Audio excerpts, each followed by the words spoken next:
ನಮಸ್ಕಾರ. ಎಲ್ಲ ನನ್ನ ಸ್ನೇಹವರ್ಗಕ್ಕೂ ಜ್ಞಾನ ಸಂಗಮಕ್ಕೆ ಸ್ವಾಗತ ಸುಸ್ವಾಗತ. ಇವತ್ತಿನ ವಿಚಾರ ತಮ್ಮನೇಲಿ ನೋಡಿದ್ದೀರಿ, ಅಂದರೆ ಮೋಟಿವೇಶನ್ ಅಥವಾ ಮೋಟಿವೇಶನ್ ಸ್ಪೀಚಸ್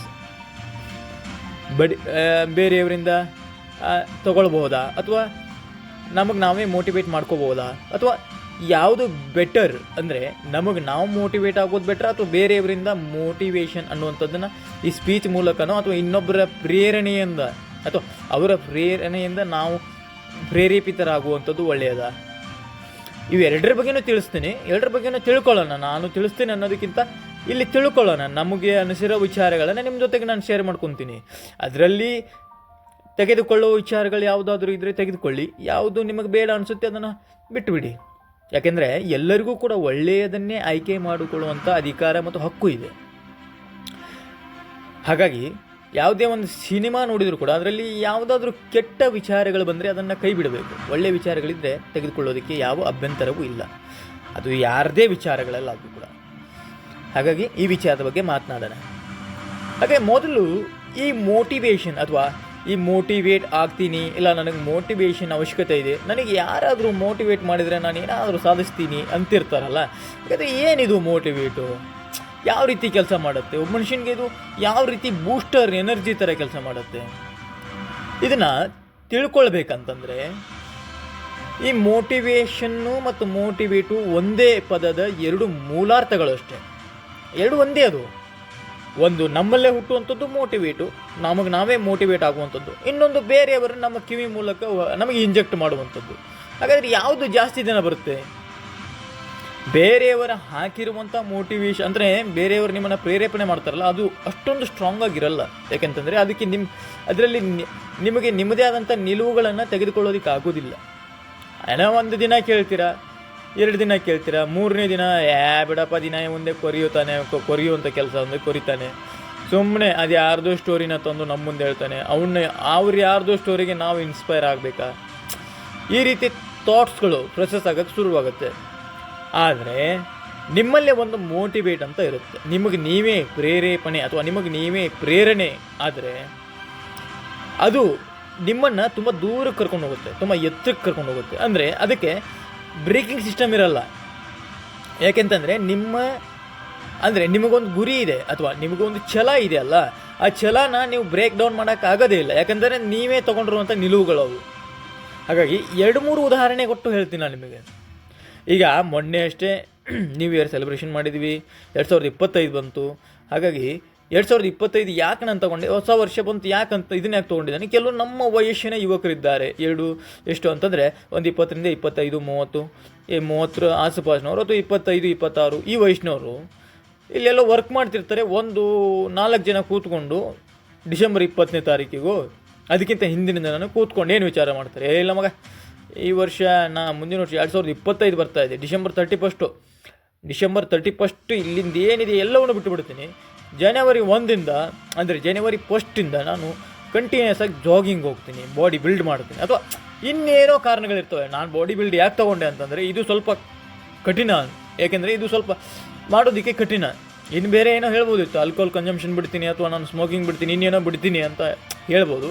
ಬಟ್ ಅದೆಲ್ಲ ಬೇಡ ನನಗೆ. ಈ ಬಾಡಿ ಬಿಲ್ಡ್ ಮಾಡ್ತೀನಿ ಅಥವಾ ಏನೋ ಬೆಳಗ್ಗೆ ಎದ್ದ ತಕ್ಷಣ ವಾಕಿಂಗ್ ಮಾಡ್ತೇನಪ್ಪ, ನಾನು ಜಿಮ್ ಮಾಡ್ತೀನಿ, ಜಾಗಿಂಗ್ ಹೋಗ್ತೀನಿ, ಅಥವಾ ನನ್ನ ಬಾಡಿನ ಕಟ್ಟುಮಸ್ತಾಗಿ ಇಟ್ಕೊತೀನಿ, ನಾನು ಶಾರೀರಿಕವಾಗಿ ಸದೃಢವಾಗೋದಕ್ಕೆ ಟ್ರೈ ಮಾಡ್ತೀನಿ ಅಂತ ಏನೋ ಒಂದು ಚಾಲೆಂಜ್ ಮಾಡ್ತಾರೆ. ತಮಗೆ ತಾವೇ ನಾವೊಂದು 4-5 ಜನ ಇರ್ತಾರೆ, ಕೂತ್ಕೊಂಡು ಮಾತಾಡ್ತಾರೆ. ಆಯಿತು ಸರಿ, ಏನೋ ಪ್ರೇರೇಪಣೆ ಬಂದಿದೆ, ಪ್ರೇರಣೆ ಆಗಿದೆ, ನಾನು ಏನೋ ಮಾಡ್ತೀನಿ 2025ರಲ್ಲಿ ಜನವರಿ 1ನೇ ತಾರೀಕಿಂದ ಮಾಡಬೇಕು. ಆಯ್ತಪ್ಪ ಮಾಡಿ, ಪರವಾಗಿಲ್ಲ. ಡಿಸೆಂಬರ್ 24-25ನೇ ತಾರೀಕಿಗೆ ಎಲ್ಲಾದರೂ ಒಂದು ಶೋರೂಮ್ಗೆ ಹೋಗ್ಬಿಟ್ಟು ಟ್ರ್ಯಾಕ್ ಶೂಟ್ಸು, ಆಮೇಲೆ ಏನಂತಾರೆ ಶೂಸ್ಗಳು, ಅದಕ್ಕೆ ಏನೇನು ಬೇಕು, ಟ್ರ್ಯಾಕಿಂಗ್ ಶೂಟ್ಸು, ಏನೇನು ಟ್ರ್ಯಾಕಿಂಗ್ ಇಂಥದ್ದು ಅರ್ಬಿಗಳು, ಬಟ್ಟೆಗಳು ಅವನ್ನ ತಗೊಂಬಂದಿಡ್ತಾರೆ. ಆಯಿತು, ಡಿಸೆಂಬರ್ 31 ಫುಲ್ ಎಂಜಾಯ್ ಮಾಡ್ತಾರೆ. ಆಯಿತು, ಬೆಳಿಗ್ಗೆ ಅವತ್ತು ಆಗೋದೇ ಇಲ್ಲ. ಜನವರಿ 1 ರಾತ್ರಿ ಲೇಟ ಬಂದಿರ್ತಾರೆ, ಆಗಲ್ಲ. ಅವತ್ತೊಂದಿನ ಹೋಯ್ತು. ಯಾಕೆ ಅಂದರೆ ಅದೊಂದು ಬಿಡಿ ಮಾಫಿ ಮಾಡೋಣ, ರಾತ್ರಿ ಡಿಸೆಂಬರ್ 31 ಎಲ್ಲ ಫುಲ್ ರಾತ್ರಿ ಎಲ್ಲ ಜಾಸ್ತಿ ಅಂದರೆ ಜೋರು ಪಾರ್ಟಿ ಆಗಿರುತ್ತೆ. ಬಟ್ ಜನವರಿ 2 ಅಂದಿರೋ ಅಂದಿರೋ ಮಾತು ಅಥವಾ ಮಾತಾಡಿರೋ ಚಾಲೆಂಜ್ ಇರ್ತಾವಲ್ಲ ಇವು ನೆನಪಾಗುತ್ತೆ ಅವನಿಗೆ. ರಾತ್ರಿ ಅಲಾರಾಮ್ ಇಡ್ತಾನೆ, ಬೆಳಿಗ್ಗೆ ಅದೇನೋ 5 ಗಂಟೆ 5:15 ಎದ್ದೇಳ್ತಾನೆ. ಎದ್ದೇಳ್ಬಿಟ್ಟು ಟ್ರ್ಯಾಕ್ ಸೂಟ್ಸ್ನ ಹಾಕ್ಕೊಂಡು ಹೋಗ್ತಾನೆ, ಪಕ್ಕದಲ್ಲಿರೋ ಗಾರ್ಡನ್ಗೆ ಹೋಗ್ತಾನೆ. ಹೋಗಿ ಒಂದು 4-5 ರೌಂಡು ರನ್ ಮಾಡಿ ಬೈಸಪ್ ಇದು ಅಂದರೆ ಏನಂತಾರೆ ಅದು ಪುಷಪ್ಸು ಮತ್ತು ಡಿಪ್ಸ್ ಎಲ್ಲ ಹೊಡೆದು ಮೊದಲನೇ ದಿನವೇ ತುಂಬ ಇವತ್ತು ಫುಲ್ ಕ್ರೇಜ್ ಅನ್ನಂಗೆ ಮೊದಲನೇ ದಿನ ಹುರುಪು ಹೊಡೆದ್ಬಿಡ್ತಾನೆ. ಒಂದು 20-30 ಡಿಪ್ಸು ಆಮೇಲೆ ಪುಷಪ್ಸ್ ಎಲ್ಲ ಹೊಡೆದು ಮನೆಗೆ ಬರ್ತಾನೆ. ಬಂದು ಬ್ರೇಕ್ಫಾಸ್ಟ್ ಮಾಡ್ಕೊಂಡು ತಿಂಡಿ ತಿನ್ಕೊಂಡು ಡ್ಯೂಟಿಗೆ ಹೋಗ್ತಾನೆ. ಬೆಳಗ್ಗೆಯಿಂದ ಸಾಯಂಕಾಲವರೆಗೂ ಬಾಡಿ ಸ್ಟ್ರೆಸ್ ಆಗುತ್ತಲ್ಲ, ಸಾಯಂಕಾಲ ಶುರುವಾಗುತ್ತೆ ಕೈಕಾಲು ನೋವು. ಯಾಕೆ ಈ ಉದಾಹರಣೆ ಕೊಡ್ತಿದ್ದೀನಿ ಅಂತಂದರೆ, ಯಾವುದೇ ಪ್ರೇರಣೆ ಆಗಲಿ, ಯಾವುದೇ ಒಂದು ಗುರಿ ಆಗಲಿ, ಅಥವಾ ಯಾವುದೇ ಒಂದು ಅವನ ಥಾಟ್ ಪ್ರೊಸೆಸ್ಸಲ್ಲಿ ಒಂದು ಛಲ ಅಂತ ಇದ್ದರೆ, ಬೇಸ್ ಅಂತಂದರೆ ಇವಾಗೇನು ಸ್ಟಾರ್ಟಿಂಗಲ್ಲಿ ಒಂದು 2-3 ದಿನ ಅಥವಾ ಒಂದು ವಾರ ಹೆವಿ ಕಷ್ಟ ಆಗುತ್ತೆ. ಈ ಒಂದು ವಾರನೋ ಅಥವಾ ಒಂದು 15 ದಿನ, ಒಂದು ತಿಂಗಳು ಆತ ಪಾರು ಮಾಡಿಕೊಂಡ್ರೆ ಮುಂದಿನ ದಿನಗಳಲ್ಲಿ ಆತನಿಗೆ ತುಂಬ ಸುಲಭವಾದಂಥ ದಾರಿನೇ ಸುಗಮವಾಗಿಬಿಡುತ್ತದೆ. ಯಾಕಂತಂದರೆ ಒಂದು ವಾರನೋ ಒಂದು ತಿಂಗಳನೋ ಕಷ್ಟ ಸೋಸಿಬಿಟ್ಟಿರ್ತಾನೆ ಆತ, ಅವನಿಗೆ ಮುಂದಿನ ಹಾದಿ ಬಹಳ ಸುಗಮವಾಗಿರುತ್ತೆ. ಹಾಗಾಗಿ ಹೊರಗಡೆಯಿಂದ ಮೋಟಿವೇಶನ್ ಆಗುವಂಥ ಅವಶ್ಯಕತೆಯೇ ಬೀಳೋದಿಲ್ಲ ನಿಮಗೆ. ಮೊದಲು ಮೋಟಿವೇಟ್ ಆಗಬೇಕು ಯಾರು? ಅವರಿಗೆ ಎಲ್ಲವೂ ಇದೆ, ಆದರೆ ಮಾಡೋದಕ್ಕೆ ಹುಮ್ಮಸ್ಸಿಲ್ಲ.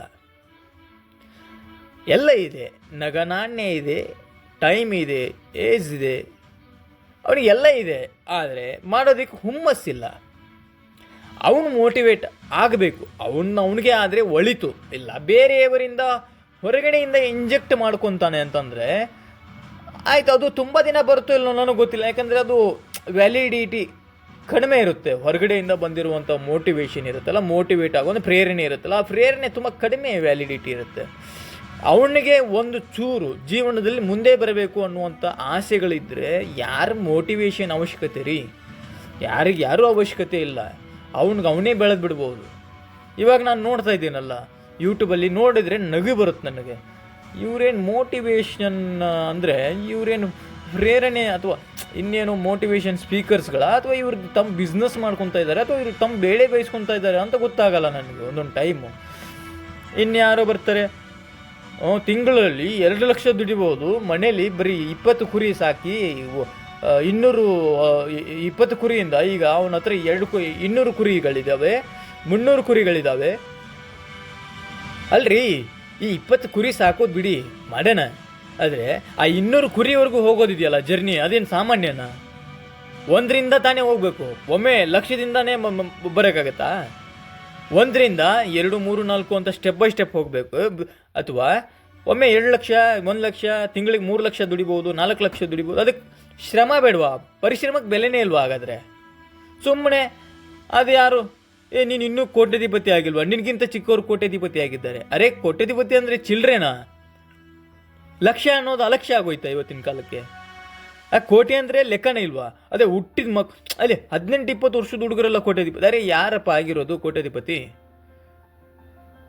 ಕೋಟ್ಯಾಧಿಪತಿ ಆಗಬೇಕು, ಆಗಿರ್ತಾರೆ. ಅವರವರ ನಾಲೆಡ್ಜ್, ಅವ್ರಿಗೆ ಸ್ಕಿಲ್ಗಳಿರ್ತವೆ, ಅಥವಾ ಅವರ ಮನೆಯಲ್ಲೋ ಅಥವಾ ಅವರ ಹಿರಿಯರಲ್ಲೋ ಏನೋ ಒಂದು ಬ್ಯಾಕ್ ಬೋನ್ ಆಗಿ ವಿಲ್ ಪವರ್ಸ್ ಇರುತ್ತೆ, ಅವರಿಗೆ ಮನಿ ಪವರ್ ಇರುತ್ತೆ, ಬ್ಯಾಕ್ಗ್ರೌಂಡ್ ಸಪೋರ್ಟ್ ಇರುತ್ತೆ. ಅದನ್ನು ಬಂದ್ಬಿಟ್ಟು ಮಿಡಲ್ ಕ್ಲಾಸ್ ಹುಡುಗರ ಹತ್ರ ಬಂದು ನಾನು ಸೆಮಿನಾರ್ ಅಟೆಂಡ್ ಮಾಡು, ನಾನು ನಿನಗೆ ವಿತಿನ್ 1 ಇಯರ್ ಲಕ್ಷಾಧಿಪತಿ ಮಾಡ್ತೀನಿ ಅಥವಾ ಕೋಟ್ಯಾಧಿಪತಿ ಮಾಡ್ತೀನಿ. ಅರೇ ಬಾಬಾ, ನಿಂದು ಒಂದು ಕೋರ್ಸೇ ಇದೆ 20ರಿಂದ 25 ಸಾವಿರ. ಫಾರ್ ಎಕ್ಸಾಂಪಲ್, ನಾನು ಬೈಬೇಡಿ, ಅಂದರೆ ಇದರಲ್ಲಿ ಆತನ ಒಂದು ಮೋಟಿವೇಶನ್ ಕೋರ್ಸ್ ಇರೋದೇ 20ರಿಂದ 25 ಸಾವಿರ. ಒಂದು ಸೆಷನ್ ಅಟೆಂಡ್ ಮಾಡಿದರೆ, ಅಂದರೆ ಆತನ ಒಂದು ಸೆಮಿನಾರ್ ಅಟೆಂಡ್ ಮಾಡಿ ಒಂದು ಕೋರ್ಸ್ನ ತಗೊಂಡ್ರೆ, ಆತ ಆ ಕೋರ್ಸ್ನ ಇನ್ನು 4 ಜನಕ್ಕೆ ಸೆಲ್ ಮಾಡೋಕ್ಕೆ ಹೇಳ್ತಾನೆ. ಅಂದರೆ ಅದೆಂಥ MLM, ಮಲ್ಟಿ ಲೆವೆಲ್ ಮಾರ್ಕೆಟಿಂಗ್. ಇವೆಲ್ಲ ಮೋಟಿವೇಶನ್ಗೋಸ್ಕರ ಹೋಗ್ತಾರೋ, ಅಥವಾ ಇವ್ರು ಮಾರ್ಕೆಟಿಂಗ್ ಎಕ್ಸಿಕ್ಯೂಟಿವ್ ಆಗಿ ಹೋಗ್ತಾರೋ, ಅಥವಾ ಇವ್ರು ತಮ್ಮ ಜೀವನದಲ್ಲಿ ಉದ್ಧಾರ ಆಗಬೇಕಂತ ಹೋಗ್ತಾರೋ, ಅಥವಾ ಅವನನ್ನು ಉದ್ಧಾರ ಮಾಡಬೇಕಂತ ಹೋಗ್ತಿದ್ದಾರೋ? ಅರ್ಥ ಆಗೋದಿಲ್ಲ ನನಗೆ. ಒಂದು ಸ್ಪಷ್ಟವಾಗಿ ಉತ್ತರ ಹೇಳಿ, ಕೇಳುಗರಲ್ಲಿ ಒಂದು ವಿನಂತಿ, ಏನು ನಿಮ್ಮೊಳಗೆ ಒಂಚೂರು ಮೋಟಿವೇಟ್ ಅಥವಾ ಸೆಲ್ಫ್ ಮೋಟಿವೇಶನ್ ಅನ್ನೋದಿಲ್ವಾ?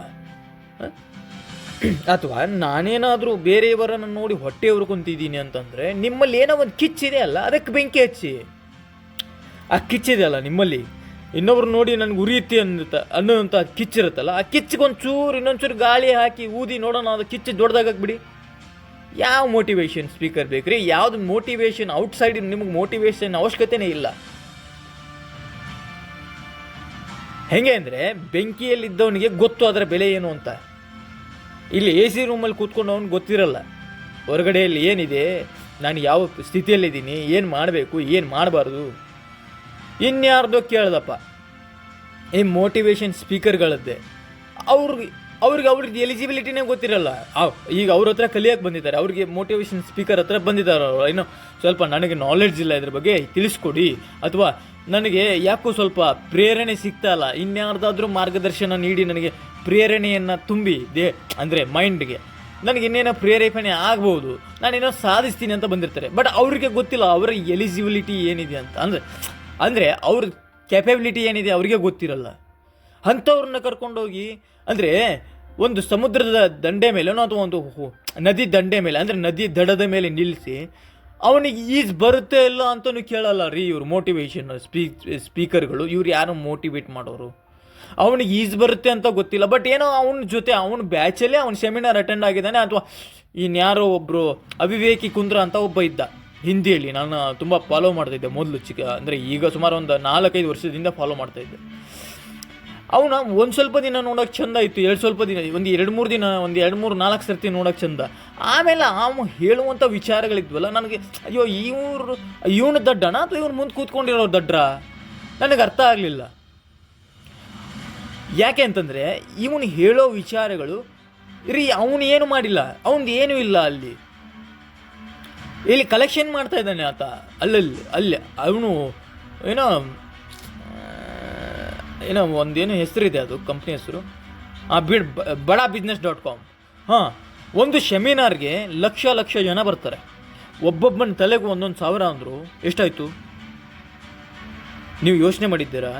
ಸುಮ್ಮನೆ ಇವ್ರ ಹತ್ರ ಮೋಟಿವೇಶನ್ಗೋಸ್ಕರನೋ ಅಥವಾ ನನಗೆ ಪ್ರೇರಣೆ ಬೇಕು, ನಾನು ಅವ್ರ ಹತ್ರ ಹೋಗಿ ಒಂಚೂರು ಮೋಟಿವೇಟ್ ಆಗಿ ಬರ್ತೀನಿ ಅಂತ ಹೇಳಿ ಕಾಸಿಗಿಸ್ಕೊಟ್ಕಿಟ್ಟು ಹೋಗಿದ್ದೀರ, ಅಲ್ಲಿಂದ ಏನು ಸಿಗಲ್ಲ ನಿಮಗೆ. ಯಾಕೆ ಗೊತ್ತಾ? ನಿಮ್ಮ ಬಳಿ ಇರುವ ನಾಲೆಡ್ಜ್ನ ನೀವೇ ಗೇನ್ ಮಾಡಿಕೊಂಡ್ರೆ ಒಳಿತು. ಯಾಕಂದರೆ ನಿಮ್ಗೆ ಇದೇ ರೀ, ನಿಮ್ಗೆ ಹಸಿವು ಅನ್ನೋದಿದ್ದರೆ ನಿಮ್ಗೆ ಆಟೋಮೆಟಿಕ್ಕಾಗಿ ನೀವು ಏನಾದರೂ ಮಾಡಬೇಕು ಅಂತ ಹೊರಗಡೆ ಬಂದೇ ಬರ್ತೀರಿ. ನಿಮ್ಮಲ್ಲೊಂದು ಕಿಚ್ಚಿದೆ, ಆ ಕಿಚ್ಚನ್ನ ಹಚ್ಚಿ ನೋಡೋಣ. ಅದೇ ಏನು ಹೇಳ್ತಿದ್ದೆ ನಾನು, ಒಂದು ನದಿಯ ದಡದಲ್ಲಿ ಒಬ್ಬನ ನಿಂದ್ರಿಸಿರ್ತಾನೆ, ಅದೇನೋ ಅವಿವೇಕ ಕುಂದ್ರ ಅನ್ನುವಂಥ, ಅಂದರೆ ನಾನು ಹೆಸರು ಬದಲಾಯಿಸಿದ್ದೇನೆ ಅಷ್ಟೇ, ಯಾಕಂದರೆ ನಾಳೆ ಏನಾದರೂ ಕಾಪಿರೈಟ್ ಇಶ್ಯೂ ಆಗ್ಬೋದಂತ. ಅವಿವೇಕಿ ಕುಂದ್ರ ಅನ್ನುವಂಥ ಅವನ ಹೆಸರು ಬೇರೆ ಇದೆ, ಇದಕ್ಕೆ ರಿಲೇಟೆಡ್ ಆಗೇ ಇದೆ. ಅವನ ಅಂದರೆ ಈಗ ಆ ಥರದವನ್ನ ತನ್ನ ಶಿಷ್ಯಂದರು ಅಂತಂದರೆ ತಮ್ಮ ಸೆಮಿನಾರ್ನ ಅಟೆಂಡ್ ಮಾಡಿರೋರನ್ನ ಕರ್ಕೊಂಡು ಬಂದಿರ್ತಾನೆ. ಅವರಿಗೆ ಆ ಒಂದು ಬೇಸ್ ಅಂತಂದರೆ ಆ ಒಂದು ಪ್ಲಾಟ್ಫಾರ್ಮಲ್ಲಿ ನಾಲೆಜೇ ಇಲ್ಲ ಅವರಿಗೆ. ಬಟ್ ಆದರೂ ಕೂಡ ಅವ್ರನ್ನ ಹುರಿದುಂಬಿಸಿ ಹೋಗು ನೀನು ಓಡ್ತೀಯ, 100 ಮೀಟರ್ಸ್ ಅದು ಅಚೀವ್ ಮಾಡ್ತೀಯ, 200 ಮೀಟರ್ಸ್ ಅದು ಅಚೀವ್ ಮಾಡ್ತೀಯ. ಕೊನೆಗೆ ಅಲ್ಲೆಲ್ಲೋ ಸ್ವಿಮ್ಮಿಂಗ್ ಕಾಂಪಿಟೇಷನ್ ಇರುತ್ತೆ ಅಂತ ಇಟ್ಕೊಳ್ಳಿ. ಇವನು ಶಿಷ್ಯಂದ್ರಿಗೆ ಅಂದರೆ ಇವರು ಸೆಮಿನಾರ್ ಅಟೆಂಡ್ ಮಾಡಿದವ್ರಿಗೆ ಸ್ವಿಮ್ಮಿಂಗೇ ಬರಲ್ಲ, ಬಟ್ ಬೇಸಿಕ್ ನಾಲೆಜ್ ಗೊತ್ತು. ಏನು, ನೀರಲ್ಲಿ ಬಿದ್ದರೆ ಕೈ ಕಾಲು ಬಡಿದ್ರೆ ಮೇಲೆ ಬರ್ತೀನಿ ಅಂತ ಮಾತ್ರ ಗೊತ್ತು.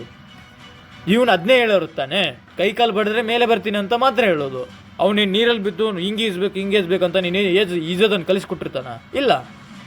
ಅವನು ಹೇಳೋದೇನು, ಈ left hand right hand at a time ಬಡಿಯಂಗಿಲ್ಲ, ಒಂದು ಲೆಫ್ಟು ಆಮೇಲೆ ರೈಟು ಬಡಿಬೇಕು, ಆಮೇಲೆ ಹಿಂದ್ಗಡೆ ಕಾಲನ್ನ 2 ಮೇಲೆ ಕೆಳಗೆ ಹೊಡಿತಾ ಇದ್ರೆ ಈಜ್ತೀಯ ಅಂತ ಹೇಳಿರ್ತಾನೆ. ಅದು ಥಿಯರಿಟಿಕಲ್ ಆಯಿತು. ಅವನು ಹೇಳೋ ಅಂಥದ್ದೇನು, ಈ ಥರ ಮಾಡಬೇಕು. ಆ ನದಿ ದಡದ ಮೇಲೆ ನಿಂತ್ಕೊಂಡು ದಬ್ಬಿಟ್ರೆ ದಬ್ಬಿಬಿಟ್ಟ ಅಂತ ಇಟ್ಕೊಳ್ಳಿ. ದಬ್ಬಿದ್ರೆ ಏನು ಆತನ ಪರಿಸ್ಥಿತಿ ಏನು? ಇವನನ್ನು ಫಾಲೋ ಮಾಡ್ತಿರೋವಂಥ ಇವರು ಸೆಮಿನಾರ್ ಅಟೆಂಡ್ ಮಾಡಿ ಬಂದಿರುವಂಥ ಫಾಲೋವರ್ಸು ಅಥವಾ ಇವ್ರ ಫ್ಯಾನ್ಸು ಅಥವಾ ಇವ್ರ ಸ್ಟೂಡೆಂಟ್ಸು ಅಥವಾ ಇವ್ರ ಶಿಷ್ಯಂದರು ಏನಾಗಬೇಕು? ಅವ್ರಿಗೆ ಏನಾಗುತ್ತೆ? If there is no experience he can't survive their life. ಎಕ್ಸ್ಪೀರಿಯೆನ್ಸೇ ಇಲ್ಲ ಅದರಲ್ಲಿ, ಎಕ್ಸ್ಪೀರಿಯೆನ್ಸ್ ಇಲ್ಲ. ಸುಮ್ಮನೆ ಹೋಗಿ ದಬ್ಬಿಡೋದು. ಅವ್ನು ಮುಳುಗದ್ನ ಸತ್ನ ಗೊತ್ತಿಲ್ಲ. ಅವನೇನಾದ್ರೂ ಅಪ್ಪಿತಪ್ಪಿ ಅವನ ಹಣೆ ಬರ ಚೆನ್ನಾಗಿತ್ತು, ವಿಧಿ ಬರ ಚೆನ್ನಾಗಿತ್ತು, ಹೆಂಗೋ ಈಸ್ಕೊಂಡು ಪಾದಾಗಿ ಬಂದ ಅಂತಂದರೆ ನೋಡು ನಾನು ಮೋಟಿವೇಟ್ ಮಾಡಿರೋ ಹುಡುಗ ಅರೆ ನಾನು ಮೋಟಿವೇಟ್ ಮಾಡಿರೋ ಹುಡುಗ ಈಸ್ಕೊಂಡು ಬಂದ, ಅರೆ ಅವ್ನಿಗೆ ಗೊತ್ತು ಕೆಳಗಡೆ ನೀರಲ್ಲಿ ಬಿದ್ದ ಮೇಲೆ ಉಸಿರು ಕಟ್ತು ಅಥವಾ ಅವ್ನಿಗೆ ಉಸಿರಾಟ ತೊಂದರೆ ಆಯಿತು, ಅವ್ನು ಶ್ವಾಸ ಕುಡಿದು ಅವನು ನೀರು ಕುಡಿದ್ನೆ ಏನೋ ಕುಡಿದ್ನೆ ಹೆಂಗೋ ತೇಲ್ಕೊಂಡು ಕಡೆಗೆ ಅದು ಏನೋ ಒಂದು ಆ ಸಾಯವನಿಗೆ ಗರಿಕೆ ಹುಲ್ಲು ಆಸರೆ ಅನ್ನೋ ಥರ ಇನ್ನೇನೋ ಹಿಡ್ಕೊಂಡು ಆಚೆ ಬಂದು ಅವನಿಗೆ ಗೊತ್ತು ಅದು ಕಷ್ಟ. ಸುಮ್ಮನೆ ಬಂದಂಗೆಲ್ಲ ಬಾಯಿಗೆ ಬಂದಂಗೆ ಬೊಗಳೆ ಬಿಟ್ಕೊಂಡು ನಾನು ಮೋಟಿವೇಶನ್ ಸ್ಪೀಕರ್ ಅಂದ್ಕೊಂಡು ಹೋದ್ರೆ ರೇ ಹೇಳಿ, ನಾನು ಬೇಡ ಅನ್ನಲ್ಲ, ಮೋಟಿವೇಟ್ ಮಾಡಿ. ಇವತ್ತಿನ ಯುವ ಪೀಳಿಗೆಗೆ ಮೋಟಿವೇಶನ್ ಅವಶ್ಯಕತೆ ಇದೆ. ಆದರೆ ನಿಜವಾದ ಮೋಟಿವೇಟ್ ಮಾಡುವ ದಾರಿಗಳು ಇವಲ್ಲ. ಅವರಿಗೆ ಕಿಚ್ಚಿ ನಿನ್ನ ಕೈಲಿ ಆಗಲ್ಲ ಬಿಡು, ನೀನು ಮಾಡೋಕ್ಕಾಗಲ್ಲ ಅಂತೇಳಿ ಯಾಕೆ ಸುಮ್ಮನೆ 200 ಕುರಿ ಸಾಕ್ಷಿ ಹೇಳೋದು, 2 ಲಕ್ಷ ಕೋಳಿ ಸಾಕ್ಷಿ ಹೇಳೋದು, ಅವನು ಯಾವನೋ ಮರ್ಸಿಡೀಸ್ ಬಂಚಲ್ಲಿ ಬಂದಂತೆ ಅಥವಾ ಇನ್ಯಾವನೋ ಅದೇ ರೋಲ್ಸ್ ರೈಸ್ ಕಾರಲ್ಲಿ ಬಂದು 2 ನಿಮಿಷ ನಿಂತ್ಕೊಂಡು ಅವರೇ ನೋಡ್ರಿ ನಾನು 1 ವರ್ಷದಿಂದ ಹೆಂಗಿದ್ದೆ 2 ವರ್ಷದಿಂದ ಹೆಂಗಿದ್ದೆ. ಅರೆ ಬಾಬಾ, ನೀವು ಎಲ್ಲಿ ಫೋಟೋಶಾಪ್ ಮಾಡಿಸ್ತಿದ್ದೀಯಾ ಅಥವಾ ಯಾರ ಗಾಡಿ ಮುಂದೆ ನಿಂತ್ಕೊಂಡು ಫೋಟೋ ತೆಗ್ಸಿದ್ಯಾ ಎಲ್ಲ ಗೊತ್ತಾಗತ್ತೆ. ಆ ಜನಗಳಿಗೆ ತಿಳ್ಕೊಳಕ್ಕೆ ಹೋಗಲ್ಲ ಅಷ್ಟೇ. ಯಾರಿಗೂ ಅದೇ ಆನೆ ಅಂದರೆ ಒಂದು ಆನೆ ಕೂಡಬೇಕಾದ್ರೂ ಕೂಡ ಅದಕ್ಕೆ ಅದರದೇ ಆದಂಥ ಬೆವರಿನ ಹನಿಗಳ ಲೆಕ್ಕ ಕೊಟ್ಟಿರ್ಬೇಕಾಗತ್ತೆ. ಸುಮ್ಮನೆ ಬರಲ್ಲ. ಯಾರೋ ಕಂಪ್ಯೂಟರ್ ಮುಂದೆ ಕೊಡ್ತಾನಂತಂದರೆ ಅವನಿಗೆ ಮೆಂಟಲ್ ಸ್ಟ್ರೆಸ್ ಇರುತ್ತೆ. ಇನ್ಯಾರೋ ದೈಹಿಕವಾಗಿ ಶ್ರಮ ಪಡ್ತಿದ್ದಾನೆ ಅಂದರೆ ಅವನಿಗೆ ದೈಹಿಕವಾಗಿ ಸ್ಟ್ರೆಸ್ ಇರುತ್ತೆ. ಇನ್ಯಾರೋ ಹೆಂಗೆಂಗೋ ಕಷ್ಟಪಡ್ತಿದ್ದಾರೆ ಅಂದರೆ ಅವ್ರಿಗೆ ಅವ್ರದ್ದೇ ಆದಂಥ ಆಯಾ ವಿಧಗಳಲ್ಲಿ ಸ್ಟ್ರೆಸ್ ಅನ್ನೋದು ಇರುತ್ತೆ. ಆದರೆ ಮೋಟಿವೇಟ್ ಅನ್ನುವಂಥದ್ದು ನಾನು ಹೇಳುವಂಥದ್ದು, ನನ್ನ ಆತ್ಮೀಯ ಚಂದಾದಾರರಿಗೆ ಹೇಳುವಂಥದ್ದು ಏನು ಗೊತ್ತಾ, ಮೋಟಿವೇಶನ್ ಅವಶ್ಯಕತೆ ಇಲ್ಲ. ನಿಮ್ಮ ಚಿಂತನೆಗಳಿಗೆ ಅಥವಾ ನಿಮಗೆ ಕೌನ್ಸಿಲಿಂಗ್ ಅವಶ್ಯಕತೆ ಇದ್ದರೆ ಕೌನ್ಸಿಲಿಂಗ್ ತಗೊಳ್ಳಿ, ಅದನ್ನು ನಾನು ಒಪ್ಕೊತೀನಿ. ಈ ಥರ ದುಡ್ಡು ಕೊಟ್ಟು ಹೋಗಿ ನೀವು ನನ್ನ ಜೀವನಕ್ಕೆ ಮೋಟಿವೇಶನ್ ಮುಖ್ಯವಾಗಿ ಬೇಕಾಗಿದೆ, ನನಗೆ ಅವಶ್ಯಕತೆ ಇದೆ ಮೋಟಿವೇಶನ್. ಅರೆ ಬಾಬಾ, ಮೋಟಿವೇಶನ್ ಅವಶ್ಯಕತೆ ಇದ್ದರೆ ಅದು ಮೋಟಿವೇಶನ್ ಅವ್ರು ಹೇಳುವಂಥದ್ದು ಕಿವಿಗೆ ದಾಟಿ ಮೆದುಳಿಗೆ ದಾಟಿ ಮುಗ್ದೋಯ್ತದು. ನೀವು ಅದನ್ನು ಪ್ರಜ್ವಲವಾಗಿ ತೊಗೊತಿರೋ ಅಥವಾ ಅದನ್ನು ಜಾಗೃತವಾಗಿ ತೊಗೊತಿರೋ ಅಥವಾ ಅದನ್ನು ನೀವು ಪ್ರಾಕ್ಟೀಸ್ ಮಾಡ್ತಿರೋ ಅಥವಾ ಇಲ್ಲ, ಅದು ನಿಮಗೆ ಬಿಟ್ಟಿದ್ದು. ಅರೆ ಅವನು ಹೇಳಿದ್ದೇ ಯಾಕಾಗಬೇಕು? ನಿಮ್ಮ ಮೈಂಡಲ್ಲಿ ಇದೆಯಲ್ಲ ಒಂದು, ಅದು ನಾನು ಮಾಡ್ತೀನಿ, ನಾನು ಸಾಧಿಸ್ತೀನಿ. ನಿಮ್ಮ ರಂಗ ಗೊತ್ತಿಲ್ವಾ? ಯಾವ್ದು ಮಾಡ್ತೀನಿ, ಎಲ್ಲಿ, ಏನು, ನಾನು ಯಾವ ರಂಗ ಆಯ್ಕೆ ಮಾಡ್ಕೊಂಡ್ರೆ ನನಗೆ ಯಶಸ್ವಿ ಆಗ್ತೀನಿ. ಆಯಾ ರಂಗದ ಪಂಡಿತರ ಹತ್ರನೋ ಆ ರಂಗದ ಪಾಂಡಿತ್ಯ ಯಾರ ಹತ್ರ ಇರುತ್ತೋ ಅವ್ರ ಹತ್ರ ಕೇಳಿ, ನೋಡಪ್ಪ ನನ್ನ ಸ್ಕಿಲ್ಸ್ ಇದೆ, ನಂದು ಅಚೀವ್ಮೆಂಟ್ಸ್ ಇದರಲ್ಲಿ ಹಿಂಗಿದೆ, ನಾನು ಇದರಲ್ಲಿ ಇಷ್ಟು ಸ್ಕೋರ್ ತಗೊಂಡಿದ್ದೀನಿ, ನಂದು ಇದರಲ್ಲಿ ಪ್ರೋಗ್ರೆಸ್ಸಿಂಗ್ ಹಿಂಗಿದೆ, ನಾನು ಯಾವ ಗ್ರೂಪ್ ಅಂದರೆ ಯಾವ್ದು ನಾನು ಸೆಕ್ಷನ್ಗೆ ಹೋಗಲಿ ಅಥವಾ ಯಾವುದೋ ಒಂದು ಯಾವ ಪ್ಲಾಟ್ಫಾರ್ಮ್ಗೆ ಹೋಗಲಿ ಅಥವಾ ನನಗೆ ಯಾವ ಸೆಕ್ಷನ್ ಸೂಟಬಲ್ ಇದೆ ಕೇಳಿ, ಹೇಳ್ತಾರೆ. ಅದರಲ್ಲಿ ಮುಂದುವರಿರಿ. ಸುಮ್ಮನೆ ಅದೆಷ್ಟೋ ಕಾಸು ಕೊಡೋದಂತೆ ಹೋಗ್ಬಿಟ್ಟು ಅಲ್ಲಿ ಅದೇನೋ MLM ಅಂತೆ, ಅದು ಯಾವುದೋ ಕೋರ್ಸ್ಗಳನ್ನ ಖರೀದಿ ಮಾಡೋದಂತೆ, ಅದನ್ನೇ ಮತ್ತೆ ರೀಸೇಲ್ ಮಾಡೋದಂತೆ. ಇವೆಲ್ಲ ಬೇಕಾ? ಬೇಡ. ದಯವಿಟ್ಟು ಯಾರು ಕೂಡ ಈ ವಿಚಾರಗಳಿಗೆ ಕಾಸು ಖರ್ಚು ಮಾಡೋಕ್ಕೆ ಹೋಗ್ಬೇಡಿ. ಯಾಕಂತಂದರೆ ನಿಮ್ಮಲ್ಲೇ ಇದೆ ರೀ, ಅದು ನಿಮ್ಮಲ್ಲೇ ಇದೆ ಒಂದು ಏನಪ್ಪ ಅಂತಂದರೆ ನಿಮ್ಮಲ್ಲೇ ಒಂದು ಜ್ಞಾನ ಇದೆ, ನಿಮ್ಮಲ್ಲೇ ಒಂದು ಆ ಯೋಚನೆ ಮಾಡುವಂಥ ಶಕ್ತಿ ಇದೆ. ಯಾವುದು ಕೆಟ್ಟದ್ದು ಯಾವುದು ಒಳ್ಳೆಯದು ಅನ್ನುವಂಥದ್ದು ನಿಮಗೆ ಅರ್ಥ ಆಗುತ್ತೆ ಅಂತಂದರೆ ನಿಮ್ಮನ್ನು ನೀವು ಪ್ರೇರೇಪಿಸಿಕೊಳ್ಳುವುದರಲ್ಲಿ ನೀವು ಆಗ್ತೀರಿ ಅನ್ನೋದಕ್ಕಿಂತ ಆಗಲೇಬೇಕು. ಇದಕ್ಕೆ ಉದಾಹರಣೆಗಳನ್ನು ಕೊಡ್ತಾ ಇದ್ದೆ ನಾನು, ಕೊಡ್ಬೋದು, ತುಂಬ ಉದಾಹರಣೆಗಳಿದ್ದಾವೆ. ಈಗ ನೋಡಿ, ಒಬ್ಬ ವ್ಯಕ್ತಿಯನ್ನು ನೀನು ಕಲ್ಲು ಅಥವಾ ನಿನ್ನ ಕೈಲಿ ಏನೋ ಆಗಲ್ಲ, ನೀನು ಕಲ್ಲು, ನಿನಗೆ ಏನು ಕಲೆ ಇಲ್ಲ, ನೀನು ಅದು ಹೇಳ್ತಾರಲ್ಲ, ತುಂಬ ಹೀಯಾಳಿಸಿ ಮಾತಾಡ್ತಿರ್ತಾರೆ. ಅವ್ರಿಗೆ ಒಂಚೂರು ಅವ್ರ ತಲೆಯಲ್ಲಿ ಅಕಸ್ಮಾತ್ ನೀವು ಅವ್ರಿಗೇನಾದರೂ ಹೀಯಾಳಿಸಿ ಹೇಳಿದರೆ ಅವನು ಅದನ್ನು ಇಲ್ಲ, ನಾನೇನು ಇಲ್ಲಪ್ಪ, ನನ್ನ ಕೈಲಿ ಇಷ್ಟೇ, ನನ್ನ ಕೈಲಿ ಏನೂ ಆಗಲ್ಲ, ನನಗೇನು ಕೆಲಸ ಆಗಲ್ಲ, ನನ್ನ ಕೈಲಿ ಏನು ಮಾಡೋಕ್ಕಾಗಲ್ಲ ಅಂದ್ಕೊಂಡ್ರೆ ಅವನಿಗೆ ಮೋಟಿವೇಶನ್ ಹೊರಗಡೆಯಿಂದ ಎಷ್ಟು ಇಂಜೆಕ್ಟ್ ಮಾಡಿದರೆ ಏನು ಪ್ರಯೋಜನ? ವೇಸ್ಟು. ಅದೇ ಯಾರಾದರೂ ಹೀಯಾಳಿಸಿದ ತಕ್ಷಣ ನಿನ್ನ ಕೈಲಿ ಏನಿಗಲ್ಲ ಅಂತಂದರೆ ಅವನು ಅದನ್ನು ಮಾನಸಿಕವಾಗಿ ತೊಗೊಂಡು, ಅಯ್ಯೋ ನನಗೆ ಈ ಥರ ಮಾತಾಡ್ತಾರಲ್ಲ, ಇವ್ರ ಮುಂದೆ ಗೆದ್ದು ತೋರಿಸ್ಬೇಕು, ಎದ್ದು ನಿಂತ್ಕೋಬೇಕು ಅನ್ನೋಂಥ ಹುಮ್ಮಸ್ಸು ಅವನ ಹತ್ರ ಇದೆ, ಅಥವಾ ಏನೋ ಮಾಡಬೇಕು ಅನ್ನೋ ಹುಚ್ಚು ಆಸೆನೋ ಹಠನೋ ಛಲನೋ ಅನ್ನೋದಿದ್ದರೆ ಯಾವ ಮೋಟಿವೇಶನ್ ಬೇಕ್ರಿ? ಅದೇ ಕಲ್ಲು ನಾಳೆ ಒಂದಿನ ಶಿಲೆಯಾಗಿ ನಿಲ್ಲುತ್ತೆ ಅಥವಾ ನಿಲ್ಲಬಹುದು ಅನ್ನೋದಕ್ಕೆ ಏನು ಯಾವ ಗ್ಯಾರಂಟಿ? ನಿಲ್ಲಲ್ಲ ಅನ್ನೋಕ್ಕೆ ಏನು ಗ್ಯಾರಂಟಿ? ನಿಂತಿರ್ತಾನೆ. ಯಾಕೆಂದರೆ ಅದೊಂದು ಆತ್ಮವಿಶ್ವಾಸ ಅವನಿಗೆ ಬೇಕಷ್ಟೆ. ಅದನ್ನು ನಾವು ಹೊರಗಡೆಯಿಂದ ಏನು ಹೇಳ್ಬೋದು, ಅಬ್ಬಬ್ಬ ಅಂದರೆ ಈ ರೀತಿ ಮಾಡಬೇಡಪ್ಪ, ಈ ರೀತಿ ಮಾಡು, ಇದನ್ನು ಹೇಳ್ಬೋದು. ನೀನು ಇದನ್ನೇ ಮಾಡಬೇಕು, ಹಿಂಗೆ ಮಾಡೋಕ್ಕೆ ನೀನು ಹುಟ್ಟಿದ್ದೀಯಾ, ನಿನಗೆ ಇದೇ ಆಗುತ್ತೆ, ಇದನ್ನೇ ಮಾಡು ಅಂತ ಹೇಳಕ್ಕೆ ನಾವ್ಯಾರು? ತಪ್ಪು ತಾನೆ. ಅದು ನನಗೆ ಕೋಪ ಬರೋದು. ನಾನು ಎಲ್ಲರೂ ಬೈಯಲ್ಲ. ಇಲ್ಲಿ ನಮ್ಮ ಕನ್ನಡದಲ್ಲೂ ತುಂಬ ಜನ ಒಳ್ಳೆ ಮೋಟಿವೇಶನ್ ಸ್ಪೀಕರ್ಸ್ಗಳಿದ್ದಾರೆ. ಅವ್ರ ಬಗ್ಗೆ ಯಾರ ಬಗ್ಗೆಯೂ ಇಲ್ಲಿ ಕೆಟ್ಟದಾಗಿ ಮಾತಾಡೋಕ್ಕೆ ನನಗೂ ಅಧಿಕಾರ ಇಲ್ಲ, ಯಾರ ಬಗ್ಗೆಯೂ ಹೇಳೋಕ್ಕೂ ನಾನು ಅಷ್ಟು ದೊಡ್ಡವನು ಅಲ್ಲ. ಆದರೆ ಯಾಕೆ ಈ ವಿಚಾರಗಳನ್ನು ತಗೊಂಡೆ ಅಂತಂದರೆ, ಈ ಕೆಲವು ವಿಡಿಯೋಗಳನ್ನು ನೋಡ್ತಾ ಇದ್ದೆ ನಾನು. ಅದು ಯಾವುದೋ ಮೊನ್ನೆ ಒಂದು ಪದೇ ಪದೇ ಪದೇ ಪದೇ ಬಂತು ನನಗೆ. ಅದು ಆ್ಯಡ್ ಬಂತು ಅನ್ನೋಕ್ಕಿಂತ ಅದ್ರ ಫಾಲೋವರ್ಸ್ ಎಷ್ಟು ಅವ್ರಿಗೆ. ನನಗೇನು ಹೊಟ್ಟೆ ಉರಿ ಇಲ್ಲ, ಫಾಲೋ ಮಾಡಿರಿ ಬೇಡ ಅನ್ನಲ್ಲ. ಅಲ್ರಿ ಅವನು ಯಾವನ ಸುಮ್ಮನೆ ಆಲೋಚನೆ ಇಲ್ಲದೆ ಅದ್ರ ಬಗ್ಗೆ ವಿಚಾರ ಮಾಡಿದೆ. ಅದೇನೋ 200 ಕುರಿ 400 ಕುರಿ ಮಾಡಿರಿ, ಎಷ್ಟು ಓದಿದ್ರಿ, ಏನು ಪ್ರಯೋಜನ, ಡಿಗ್ರಿ ಮಾಸ್ಟರ್ ಡಿಗ್ರಿ ಮಾಡಿದರೆ ಅಥವಾ ಇಂಜಿನಿಯರಿಂಗ್ ಮಾಡಿದವರೆಲ್ಲ ಕುರಿ ಕಾಯ್ತಿದ್ದಾರೆ. ಅದು ಯಾವುದೋ ಕತ್ತೆ ಅದು ಹೇಳಿದ್ನಪ್ಪ. ಅದು ನಿನ್ನೆ ಮೊನ್ನೆ ಎಲ್ಲ ಅದು ಸ್ಕ್ಯಾಮ್ ಹೊರಗಡೆ ಬಂತು. ಕತ್ತೆ ಸಾಕಿ ಕತ್ತೆ ಹಾಲಿಗೆ ಲೀಟ್ರಿಗೆ 2000 ಇದೆ ಅಂತ ಹೇಳಿ ಎಲ್ಲ ತುಂಬ ದೊಡ್ಡದಾಗಿ ಅಡ್ವರ್ಟೈಸ್ ಮಾಡ್ದ.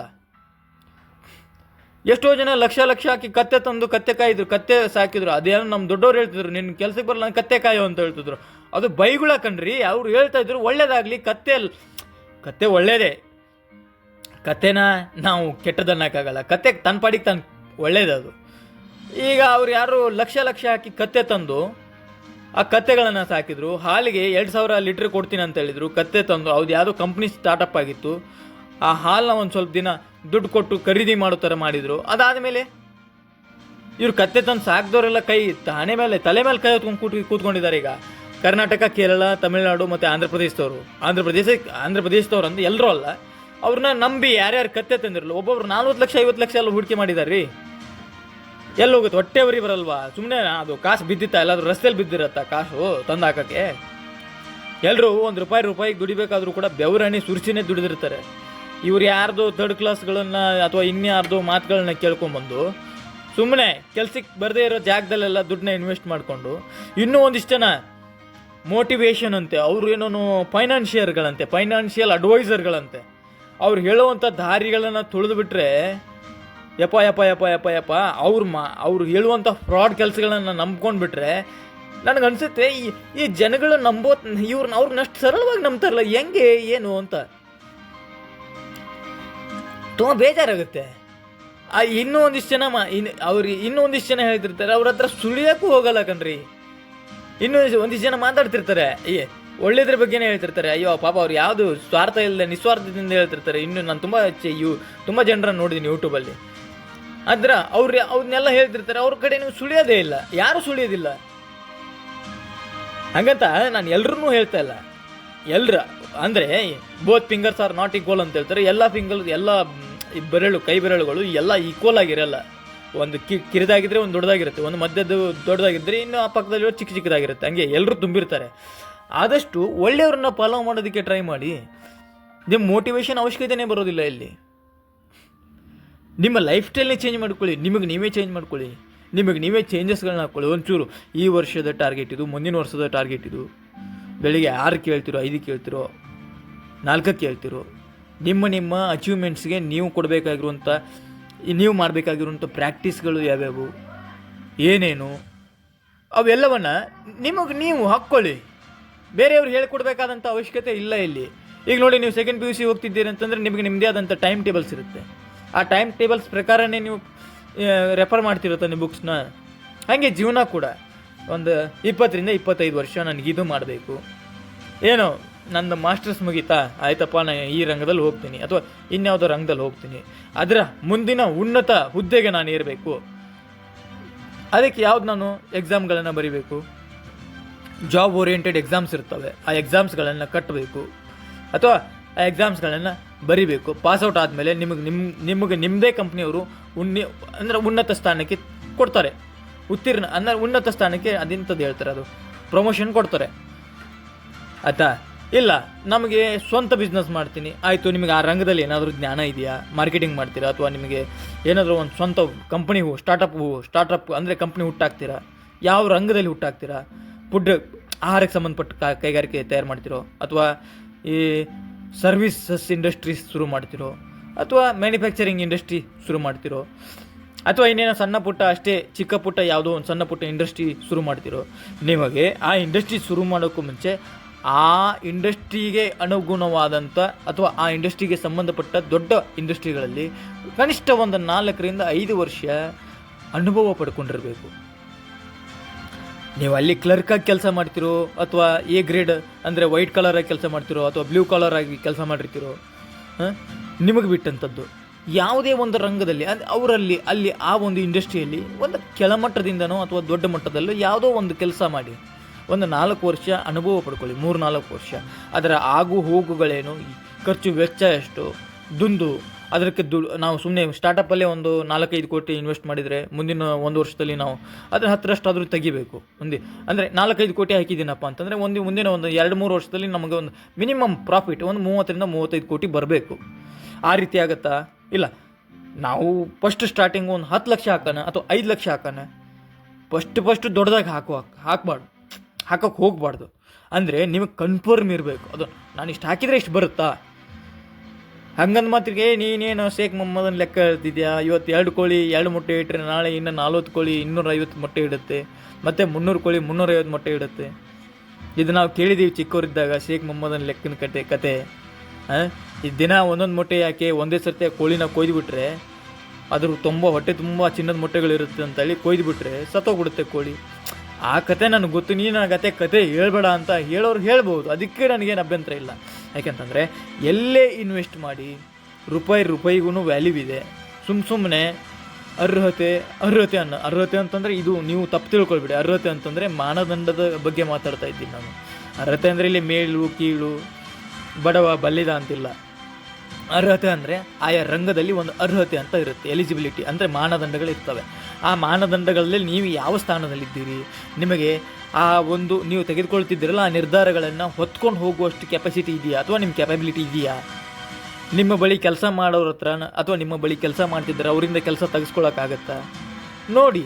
ಸರಿಯಾಗಿ ವಿಚಾರ ಮಾಡಿ ಆಮೇಲೆ ಕೈ ಹಾಕಿ. ಸುಮ್ಮನೆ ಸಾಧನೆ ಅಂದರೆ ಆಗಲ್ಲ. ಸಾಧನೆ ಅನ್ನೋದು ಕೂಡ ಒಂದು ಪರಿಶ್ರಮ, ಅದು ಕಠಿಣ ತಪಸ್ಸಿದ್ದಂಗೆ. ಅದು ಸಾಧನೆ ಯಾರ ಕೈಲಿಂದನೂ ಮಾಡಬೇಕು. ಸುಮ್ಮನೆ ನಾನು ಬೆಳಗ್ಗೆ ಎದ್ದು ರಾತ್ರಿ ಕನಸ್ಕೊಂಡೆ ಬೆಳಗ್ಗೆ ಎದ್ದ ತಕ್ಷಣ ಸಾಧನೆ ಮಾಡ್ತೀನಿ ಅಂತ ಹೊರಟಕ್ಕೆ ಸಾಧನೆ ಆಗೋಕ್ಕಾಗಲ್ಲ.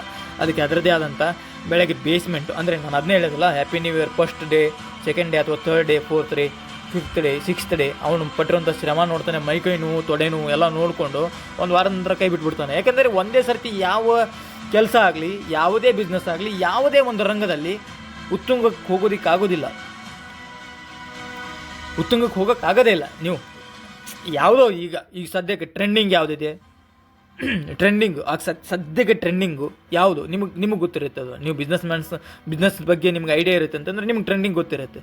ಆ ಟ್ರೆಂಡಿಂಗ್ ಇರೋ ಕಂಪನಿಯನ್ನೇ ನೀವು ಹುಟ್ಟು ಹಾಕಿದರೂ ಕೂಡ ಒಮ್ಮೆಲೆ ಉತ್ತುಂಗಕ್ಕೆ ಹೋಗೋದಕ್ಕೆ ಆಗೋದಿಲ್ಲ. ಒಂದು ಬರೀ ಏಳು ಬೀಳು ಅಂತ ಬರಲೇಬೇಕು. ಆವಾಗಲೇ ಮುಂದಿನ ಹಂತ ಸ್ಟೆಪ್ ಬೈ ಸ್ಟೆಪ್ ನಿಮಗೆ ಮೆಟ್ಟಿಲುಗಳನ್ನು ಹತ್ತಾ ಹೋಗ್ತಾ ಇರ್ತೀರಿ. ಸುಮ್ಮನೆ ಹೋದ ತಕ್ಷಣ ನನಗೆ ಒಂದು 4-5 ತಿಂಗಳ ನೋಡೋದು. ಈಗ ಫಾರ್ ಎಕ್ಸಾಂಪಲ್ ಒಂದು ಊರಲ್ಲಿ ಒಂದು ಕಿರಾಣಿ ಅಂಗಡಿ ಇಡ್ತಿದ್ದಾನೆ. ಸಣ್ಣ ಪುಟ್ಟನೇ ಹೇಳ, ನಾನು ಲಕ್ಷ ಅದು ಲಕ್ಷ ಕೋಟಿ ಎಲ್ಲ ಬೇಡ, ಒಂದು ಕಿರಾಣಿ ಅಂಗಡಿ ಇಡಬೇಕು ಅಂತ ಇದ್ದಾನೆ. ಅವನಿಗೆ ಕಿರಾಣಿ ಅಂಗಡಿ ಅಲ್ಲಿ ಕೆಲಸ ಮಾಡಿ ರೂಢಿ ಇದೆ. ಅವನೆಲ್ಲೋ ಒಂದು ಕಡೆ ಬೇರೆ ದೊಡ್ಡ ಒಂದು ಗ್ರೋಸರಿ ಶಾಪಲ್ಲಿ ವರ್ಕ್ ಮಾಡ್ಕೊಂಡು ಬಂದಿರ್ತಾನೆ. ಆಮೇಲೆ ಇಲ್ಲಿ ಯಾವುದೋ ಸ್ವಂತದಾಗಿ ಒಂದು ಮಾಡಬೇಕು ಅಂತಿರ್ತಾನೆ. ಅವನಿಗೆ ಜಾಗ ಗೊತ್ತಿಲ್ಲ, ಹೊಸ ಜಾಗ, ಹೊಸ ಏರಿಯಾ, ಹೊಸ ಸರ್ಕಲ್ಲು. ಬಂದ ಒಂದು 50 ಅಥವಾ 1 ಲಕ್ಷ ಖರ್ಚು ಮಾಡಿಬಿಟ್ಟು ಒಂದು ಅಂಗಡಿ ಹಾಕದ, ಕೂತ್ಕೊತಾನೆ. ಅವನಿಗೆ ಸರಿಯಾಗಿ ಇನ್ನೂ ಕಸ್ಟಮರೇ ಪರಿಚಯ ಆಗಿಲ್ಲ, ಯಾರು ಹೆಂಗೆ ಏನು, ಅಥವಾ ಉದ್ರಿ ಗಿರಾಕಿಗಳಿದ್ದಾವ, ಅಥವಾ ರೋಕ, ಅಥವಾ ಏನೋ ಕ್ರೆಡಿಟಾ ಅಥವಾ ಡೆಬಿಟಾ, ಏನೋ ಅವನಿಗೆ ಗೊತ್ತಿಲ್ಲ. ಸುಮ್ಮನೆ ಒಂದು ತಿಂಗಳ ಕೂತ್ಕೊತಾನೆ. ಚೂರು ವ್ಯಾಪಾರ ದಿನ ಒಂದು 500,000 ಆಗುತ್ತೆ ಲಾಭ, 500,000 ವ್ಯಾಪಾರ ಆಗುತ್ತೆ, ಅವನಿಗೊಂದು 200-300 ಲಾಭ ಆಗುತ್ತೆ. ಆಮೇಲೆ ಯೋಚನೆ ಮಾಡ್ತಾನೆ, ಅಯ್ಯೋ ತಂದೆ ನಾನು 1 ಲಕ್ಷ ಹಾಕಿದ್ದೀನಲ್ಲ, ಯಾವಾಗ ವಾಪಸ್ ನಾನು ರಿಟರ್ನ್ ತೊಗೊಳ್ಳೋದು, ಬರೀ ದಿನಕ್ಕೆ ಒಂದು 400, 200-300 ಲಾಭ ತೊಗೊಂಡು ನಾನು ಏನು ಮಾಡಲಿ, ನನ್ನ ದಿನದ ಸಂಬಳ ಆಗಲ್ಲ ಇದು. 1 ತಿಂಗಳು ನೋಡ್ತಾನೆ, 2 ತಿಂಗಳು ನೋಡ್ತಾನೆ, 3 ತಿಂಗಳು ನೋಡ್ಕೊತಾನೆ, ತೆಗೆದು ಬಿಡ್ತಾನೆ, ಅಲ್ಲಿಂದ ತೆಗೆದಾಕ್ತಾನೆ. ಅದರ ಅವನು ತೆಗೆದ ನೆಕ್ಸ್ಟ್ ವೀಕಲ್ಲೇ ಇನ್ನೊಬ್ಬ ಬಂದು ಕಿರಾಣಿ ಅಂಗಡಿ ಇಡ್ತಾನೆ. ಅವನ ಜಾಗದಲ್ಲಿ ಇನ್ನೊಬ್ಬ ಕಿರಾಣಿ ಅಂಗಡಿ ಇಡ್ತಾನೆ, ಅಂದರೆ ಗ್ರೋಸರಿ ಶಾಪ್ ಇಡ್ತಾನೆ. ಇವನು ಬಿಟ್ಕೊಟ್ಟು ಹೋದ. ಯಾಕೆ ಅವನಿಗೆ ಗೊತ್ತಾಯಿತು, ನಾನು ಕೈ ಸುಟ್ಕೊತೀನಿ, ನನಗೆ ಇಲ್ಲಿ ವ್ಯಾಪಾರ ಆಗಲ್ಲ ಅಂತೇಳಿ. ಬಟ್ ಅಲ್ಲಿ ಏನು ಅದರ ಹೆಸರು, ಆ ಅಂಗಡಿಗೆ ಎಲ್ಲ ನೋಡಿದವರೆಲ್ಲರೂ ನನಗೇನೇ ಗ್ರೋಸರಿ ಐಟಮ್ಸ್ ಬೇಕು ಅಂತಂದರೆ ಅಲ್ಲಿ ಹೋಗು, ಥರ್ಡ್ ಬ್ಲಾಕಲ್ಲಿ ಅಥವಾ ಥರ್ಡ್ ಕ್ರಾಸಲ್ಲಿ 3ನೇ ಅಂಗಡಿ ಇಲ್ಲಿದೆ ನೋಡು, ಈ ಹೊಸ್ದಾಗಿ ಅಂಗಡಿ ಇಟ್ಟಿದ್ದಾನೆ, ತುಂಬ ಚೆನ್ನಾಗಿ ಕೊಡ್ತಾನೆ, ಅವನ ಹತ್ರ ಹೋಗು. ಅಲ್ಲಿ ಮೌತ್ ಟು ಮೌತ್ ಅಡ್ವರ್ಟೈಸ್ ಆಗಕ್ಕೆ ಶುರು ಆಗಿರುತ್ತೆ, ಗೊತ್ತಿರಲ್ಲ ಇವನಿಗೆ ತಾಳ್ಮೆ ಇಲ್ಲ ಅಷ್ಟೇ. ಇನ್ನೊಂದು 2-3 ತಿಂಗಳಾಗಿದ್ದರೆ ಕ್ಲಿಕ್ ಆಗಿರೋದು ಅದು ಅಂಗಡಿ. ಆದರೆ ಇವನಿಗೆ ಅರ್ಜೆಂಟಾಗಿ 3-4 ತಿಂಗಳು ನೋಡಿಬಿಟ್ಟು ಕಿತ್ಕೊಂಡು ಬಂದುಬಿಟ್ಟ. ಇನ್ನೊಬ್ಬನೇ ಯಾವನೋ ಗೊತ್ತಿಲ್ಲ, ಅವನು ಬಂದು ಗ್ರೋಸರಿ ಶಾಪ್ ಆಗ್ತಾನೆ ಅಲ್ಲಿ. ಅವನಿಗೆ ಗೊತ್ತಿದೆ ಅವ್ನು ಯಾವನೋ ಹಿಂದಿನ ಅವನು ಗ್ರೋಸರಿ ಶಾಪ್ ಇತ್ತು ಇಲ್ಲಿ, ಅವ್ನಿಗೆ ಗೊತ್ತಿಲ್ಲ ಇಲ್ಲಿನ ವ್ಯಾಪಾರ ಹೆಂಗಿತ್ತು ಗೊತ್ತಿಲ್ಲ. ಬಟ್ ಅವನು ಇಲ್ಲೊಂದು ಕ್ರಿಯೇಟ್ ಮಾಡಿ ಹೋಗಿದ್ದ, ಇಲ್ಲೊಂದು ಅಂಗಡಿ ಇದೆ, ಇಲ್ಲೊಂದು ಕಿರಾಣಿ ಸ್ಟೋರ್ ಇದೆ, ಇದರಲ್ಲಿ ಎಲ್ಲ ಥರ ಐಟಮ್ ಸಿಗುತ್ತೆ ಅನ್ನುವಂಥದ್ದನ್ನು ಒಂದು ವಿಳಾಸ, ಅಂದರೆ ಅಲ್ಲೊಂದು ಜಾಗವನ್ನು ಅಥವಾ ಒಂದು ಲ್ಯಾಂಡ್ ಟ್ಯಾಗ್, ಅಂದರೆ ಆ ಜಿಯೋಲಾಜಿಕಲ್ ಟ್ಯಾಗ್ನ ಇಟ್ಟು ಹೋಗಿದ್ದ ಅಲ್ಲಿ. ನಾವು ದೊಡ್ಡ ದೊಡ್ಡ ವಿಚಾರಗಳಿಗೆ ಜಿಯೋಲಾಜಿಕಲ್ ಟ್ಯಾಗ್ಸ್ನ ಹಾಸ್ತೀವಿ, ನಾನು ಈಗ ಸಣ್ಣದಾಗಿ ಹೇಳ್ತಾ ಇದ್ದೀನಿ ಅಷ್ಟೇ. ಹಾಗಾಗಿ ಜಿಯೋಲಾಜಿಕಲ್ ಟ್ಯಾಗ್ನ ಇಟ್ಟೋಗಿದ್ದ ಅಲ್ಲಿ, ಇಲ್ಲೊಂದು ಕಿರಾಣಿ ಶಾಪ್ ಇದೆ ಅಥವಾ ಗ್ರೋಸರಿ ಶಾಪ್ ಇದೆ.